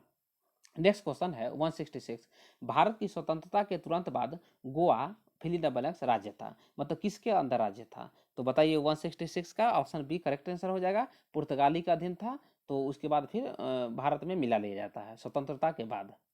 नेक्स्ट क्वेश्चन है, कैबिनेट मिशन जिसने 1946 ईस्वी में एक कैबिनेट मिशन योजना तैयार की थी, इसमें निम्नलिखित गणमान्य व्यक्तियों में से कौन शामिल थे? बताइए तो कौन शामिल था 167 का? बताइए तो सर पैथिक लॉरेंस, आपको पहले भी बताए हैं, तो ऑप्शन ए करेक्ट आंसर है। 3 जो व्यक्ति थे इसमें भाग लिए थे, आपको पहले भी बताए हैं और टेस्ट सीरीज में बताए हैं। नेक्स्ट क्वेश्चन है 168, 1893 मतलब 1893 ईस्वी में विश्व की धर्म संघीय संसद में भारत का प्रतिनिधित्व किसने किया था? बताइए तो 168 का बताइए किसने किया था?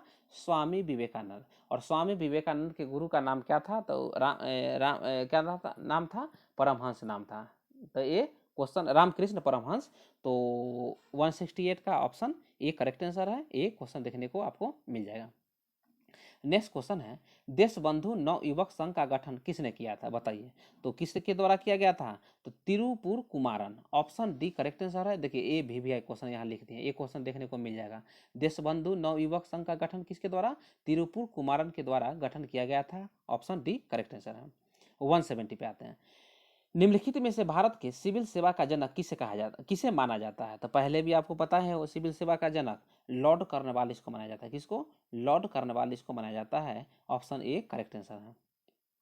नेक्स्ट क्वेश्चन आता है, निम्नलिखित में से मतलब इनमें से हिंदू धर्म का संप्रदाय नहीं है। तो आप जब सही से देखिएगा ना तो 171 का ऑप्शन सी करेक्ट आंसर हो जाएगा। नरबख्शिया संप्रदाय सूफी संघ से संबंधित है। स्कंद कार्तिकेय वैष्णव संप्रदाय शैव संप्रदाय हिंदू धर्म से संबंधित है। लेकिन जो नरबख्शिया संप्रदाय है हिंदू धर्म से संप्रदाय से संबंधित नहीं है। 171 का ऑप्शन सी करेक्ट आंसर हो जाएगा। नेक्स्ट क्वेश्चन है, इस्लाम धर्म के बारे में कौन सा कथन असत्य है? तो आप सही से पढ़िएगा, क्या पूछा है? असत्य पूछा है, मतलब कौन सा कथन सत्य नहीं है। तो सही से पढ़िएगा ना तो ऑप्शन सी करेक्ट आंसर हो जाएगा। बहुदेववाद की प्रधानता ये नहीं है, एक क्वेश्चन गलत है। तो इस्लाम धर्म के बारे में देख लीजिए, इसके संस्थापक कौन है? हजरत मोहम्मद थे। हम तो जो मध्यकालीन भारत का इतिहास जो थ्योरी क्लास लाए हैं, प्ले लिस्ट बना हुआ है उसमें पूरा बताए हैं। उसके बाद कुरान शरीफ प्रमुख ग्रंथ है, ये भी सही है। मक्का मदीना प्रमुख तीर्थ स्थल है, ये भी सही है। लेकिन जो ऑप्शन सी है ना ये गलत है, क्योंकि असत्य पूछा था, तो ऑप्शन सी करेक्ट आंसर हो जाएगा। नेक्स्ट क्वेश्चन पे आते हैं, देखिए नेक्स्ट क्या है 173, गुरु गोविंद सिंह के संदर्भ में कौन सा कथन सत्य है? तो गुरु गोविंद सिंह के बारे में आप लोग सही से देखिएगा ना तो बताइए क्या है। तो देख लीजिएगा क्वेश्चन यहाँ पे, ये क्वेश्चन रॉन्ग क्वेश्चन है, आप सही देख लीजिएगा। क्योंकि जो गुरु गोविंद सिंह जो थे ना सिख धर्म के 10वें गुरु थे। क्या? सिख धर्म के 10वें गुरु थे। और याद रखिएगा सिख धर्म के 10वें गुरु थे और प्रथम गुरु कौन थे? तो गुरु नानक थे। नेक्स्ट क्वेश्चन पे आते हैं, कैथोलिक तथा प्रोटेस्टेंट किस धर्म से संबंधित है? तो बताइए किस धर्म से संबंधित है? तो ईसाई धर्म से संबंधित है। 174 का ऑप्शन सी करेक्ट आंसर है। नेक्स्ट क्वेश्चन है 175, भारत में शास्त्रीय नृत्य को मान्यता प्रदान करने वाली संस्था कौन है? बताइए तो कौन सा संस्था है? संगीत नाटक अकादमी। ऑप्शन ए करेक्ट आंसर है। ये देखे जाइएगा, क्वेश्चन आपको देखने को मिल जाएगा। नेक्स्ट क्वेश्चन है, अंजलि इलामेनेन कौन है? बताइए 176 का ऑप्शन डी करेक्ट आंसर है। भारतीय महिला कलाकार है। कौन? अंजलि इलामेनन। नेक्स्ट क्वेश्चन पे आते हैं, यामिनी कृष्णमूर्ति किस शास्त्रीय नृत्य से संबंधित कलाकार हैं? तो 177 का ऑप्शन डी भरतनाट्यम से संबंधित है। क्योंकि देखिए स्टैटिक जीके भी से क्वेश्चन आता है आपसे, तो इसलिए थोड़ा ला दिए हैं। और ये हम पहले भी जो क्लास पहले जो टेस्ट सीरीज लाए हैं उसमें डिस्कस कर चुके हैं। नेक्स्ट क्वेश्चन है कथकली नृत्य संबंधित है, तो 177 का 78 का बताइए। महाभारत व पुराणों से संबंधित है, पहले भी बताए हैं। स्टैटिक जीके समझ गए ना, हिस्ट्री प्लस स्टैटिक जीके है, और पॉलिटी का हम नेक्स्ट लेक्चर ला देंगे, आप कमेंट में लिख दीजिएगा। 179 देखिए, मोहिनी अट्टम निम्नलिखित में से किस राज्य का एक प्रसिद्ध नृत्य है, तो आपको बताए थे पहले भी, कहाँ का है बताइए मोहिनी अट्टम, तो केरल से है। नेक्स्ट क्वेश्चन देखिए, लच्छू महाराज एवं बिरजू महाराज का संबंध किस नृत्य शैली से है, तो कथक नृत्य से है। और किस राज्य से संबंधित है कथक नृत्य, तो यूपी से संबंधित है। एक क्वेश्चन VVI है। नेक्स्ट क्वेश्चन देखिए, इंदिरा गांधी राष्ट्रीय कला केंद्र का मुख्यालय कहाँ पे है, तो 180A1 का आंसर ए हो जाएगा, क्योंकि नई दिल्ली में है। इंदिरा गांधी राष्ट्रीय कला केंद्र का मुख्यालय कहाँ पे है, नई दिल्ली में है। तो आप समझ गए होंगे। नेक्स्ट क्वेश्चन पे आते हैं। देखिए नेक्स्ट क्वेश्चन है, निम्नलिखित में से गुप्तकालीन मंदिर है, तो गुप्तकालीन मंदिर कौन है बताइए, तो 182 का आप जब ऑप्शन सही देखिएगा ना, तो ऑप्शन डी करेक्ट आंसर है, क्योंकि तिगवा का विष्णु मंदिर, भूमरा का शिव मंदिर, और दशावतार मंदिर देवगढ़ में है। दशावतार मंदिर पहले भी बताए हैं, जो कि गुप्तकालीन मंदिर है। ये क्वेश्चन VVI है। 182 का ऑप्शन डी करेक्ट आंसर है। 183 का क्वेश्चन है, बेसर शैली के मंदिर का उदाहरण है, तो बेसर शैली के जो मंदिर का उदाहरण कौन सा है बताइए, तो 183 का ऑप्शन क्या हो जाएगा, ऑप्शन सी करेक्ट आंसर हो जाएगा, रथ मंदिर है। ऑप्शन सी करेक्ट आंसर है, मतलब ऑप्शन सी करेक्ट आंसर है। ये VVI क्वेश्चन है, ये VVI क्वेश्चन लिख दीजिए, क्वेश्चन आपको यहाँ से देखने को मिल जाएगा। तो 183 बेसर शैली के मंदिर का उदाहरण कौन है, रथ मंदिर। नेक्स्ट क्वेश्चन है 184, द्रविड़ शैली के मंदिरों का प्रमुख स्थान है, बताइए। 184 का ऑप्शन सी करेक्ट आंसर हो जाएगा, कृष्णा तथा कावेरी नदी के मध्य है, क्योंकि द्रविड़ शैली जो है ना दक्षिण भारत में प्रचलित है, याद रखिएगा।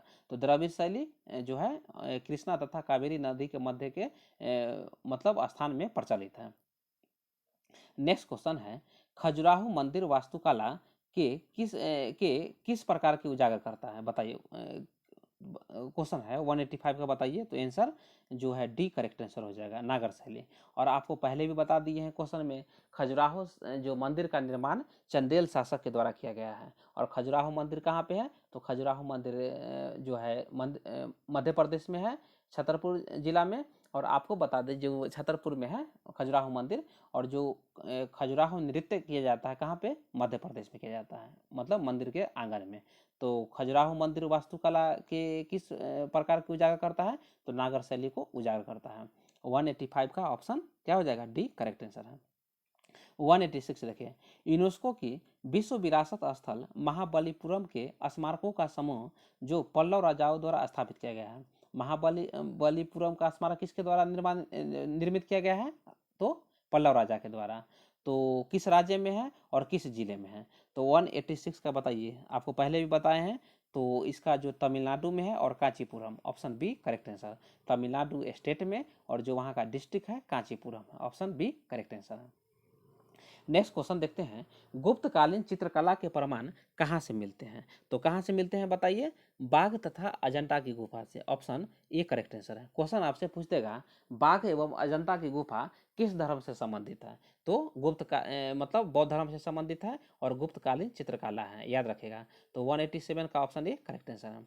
188 देखिए, निम्नलिखित में से गलत जोड़ी देखिए, तो क्वेश्चन सही से पढ़िएगा। तो 188 का ऑप्शन डी जो है ना गलत है, क्योंकि किशनगढ़ शैली राजस्थान में है, आप लोग समझ गए होंगे। कलमकारी शैली आंध्र प्रदेश में है, मधुबनी शैली बिहार में है, तो इसलिए ऑप्शन डी जो है ना ये करेक्ट है, क्योंकि यहाँ गलत पूछा है। 189 है, किस समकालीन चित्रकार ने महात्मा गांधी पर चित्रों की एक श्रृंखला बनाई थी, तो कौन था, अतुल डोलिया। ये नोट रखिएगा, ये क्वेश्चन VVI है। आज का लास्ट क्वेश्चन है। लास्ट क्वेश्चन क्या है, मतलब फिल इन द ब्लैंक्स है।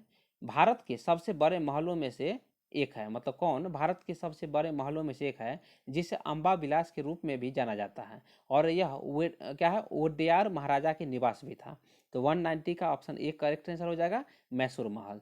तो देखिए फ्रेंड्स, क्वेश्चन आपको इस तरह देखने को मिल जाएगा, जो मतलब हिस्ट्री का, और इसमें थोड़ा सा स्टैटिक जीके भी बता दिए हैं। करंट अफेयर का भी क्लास अपलोड हो चुका है, आप लोग वहां से देख सकते हैं। तो क्या करना है, इसके लिए आपको चैनल को सब्सक्राइब कर दीजिएगा, और कमेंट में लिख दीजिएगा जो सर पॉलिटी का भी जो लेक्चर आना चाहिए तो हम पॉलिटी का भी लेक्चर ला देंगे। साइंस का भी महामाराथन आ गया है तो आप लोग वहाँ से देख सकते हैं। हिस्ट्री का भी आ गया है, पॉलिटी का भी ला देंगे। और यहाँ पे जो एग्ज़ाम 13 मार्च से स्टार्ट हो रहा है तो पेपर का सटीक एनालिसिस किया जाएगा, किस तरह क्वेश्चन पूछे गए हैं और आगे किस तरह पूछे जाएंगे। तो अगले शिफ्ट वाले को किस तरह मतलब फ़ायदा होगा, पेपर में कहाँ से क्वेश्चन पूछे जाएंगे, पूरा हम डिस्कस करेंगे। याद रखिएगा। तो 13 तारीख से देखना मत भूलिएगा वीडियो। और इसलिए ना बोलते हैं, चैनल पर नए हैं चैनल को सब्सक्राइब कर दीजिए। मिलते हैं नेक्स्ट वीडियो में। Thank you.